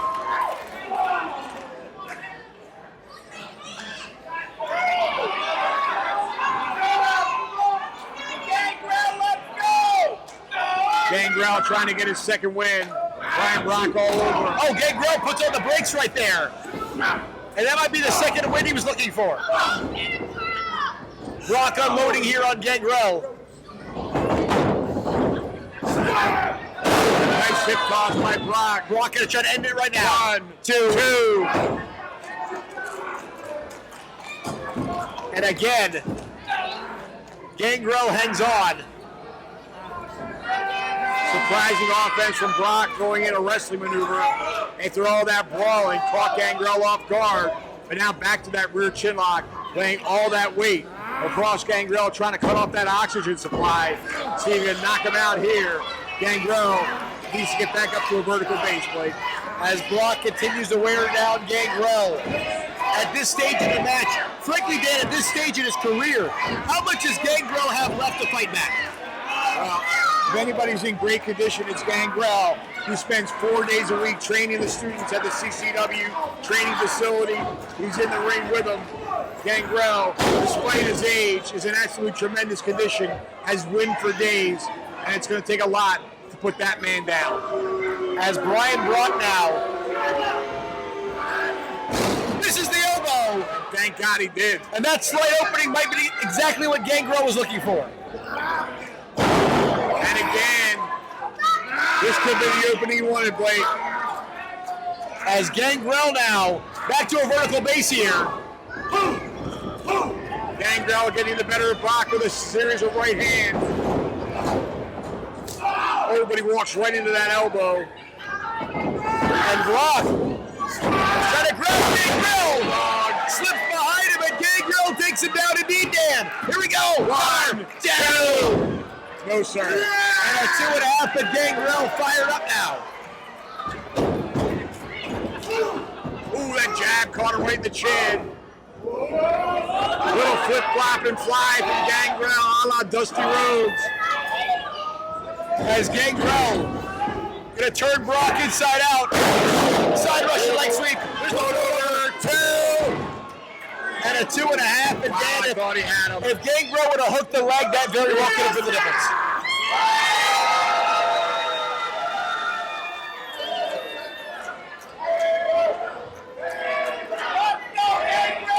Crowd chanting for Gangrel now. Brock on his knees. And now he's looking to put Brock right into position for that impaler. Oh, he drove him right back. Fold him between the middle and top turnbuckle there.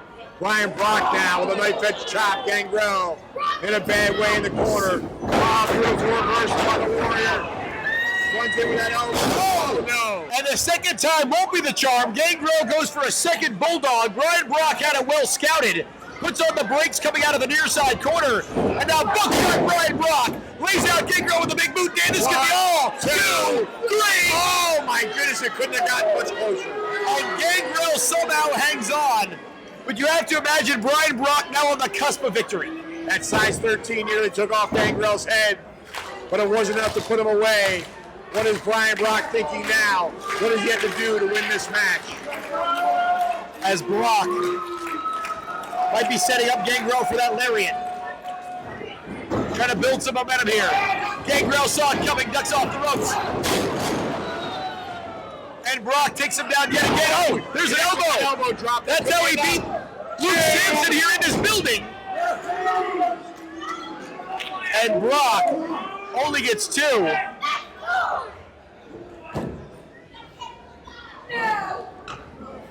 As Brock now back to his feet, Dan, but you see he's a little tired. He's a little gassed out. Yeah, and possibly showing signs of frustration there. I think he thought he had the Vampire Warrior pin. Brock He now goes up to the second rope. rare position for Brian Brock. And goes for the elbow off the middle turnbuckle, nobody home. Gangrel must capitalize now. He's got him hooked. Oh, he went for that impaler, but again, Brock driving him into that turnbuckle. Indeed he is. And Brock, nice counter maneuver. Gangrel gonna turn him inside out. He's got him. Oh! There's the impaler. Got it. It connects this time. Hooks the leg. 1, 2, 3. Gangrel wins it.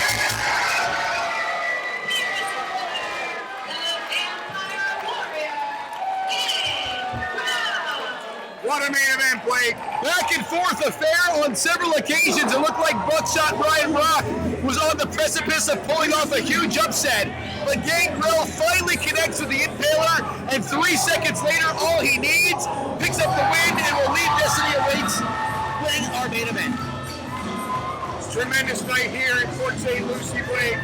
We saw 3 title matches, 1 title changed hands. With Troy Barbie, Marina Tucker has regained the CCW Women's Championship. Now a 3-time women's champion, but looks like Gangrel's got something to say before we get out of here.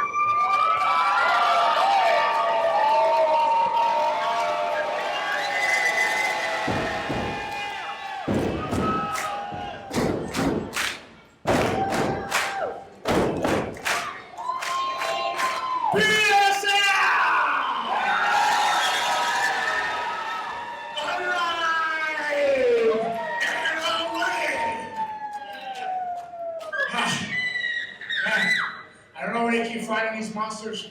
Jacob fought 2. So that big ass cowboy right there. I thought he was a wild steer guy loose over here from the storm. Come over here, wear me out. That's one hell of a competitor.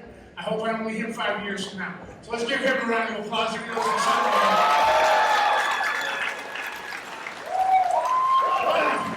Speaking of alive in a way, we, CCW as in we, all back here, December 17th! Do you want to be a mark? Or do you want to leave a mark? I'm smarter than the average bear.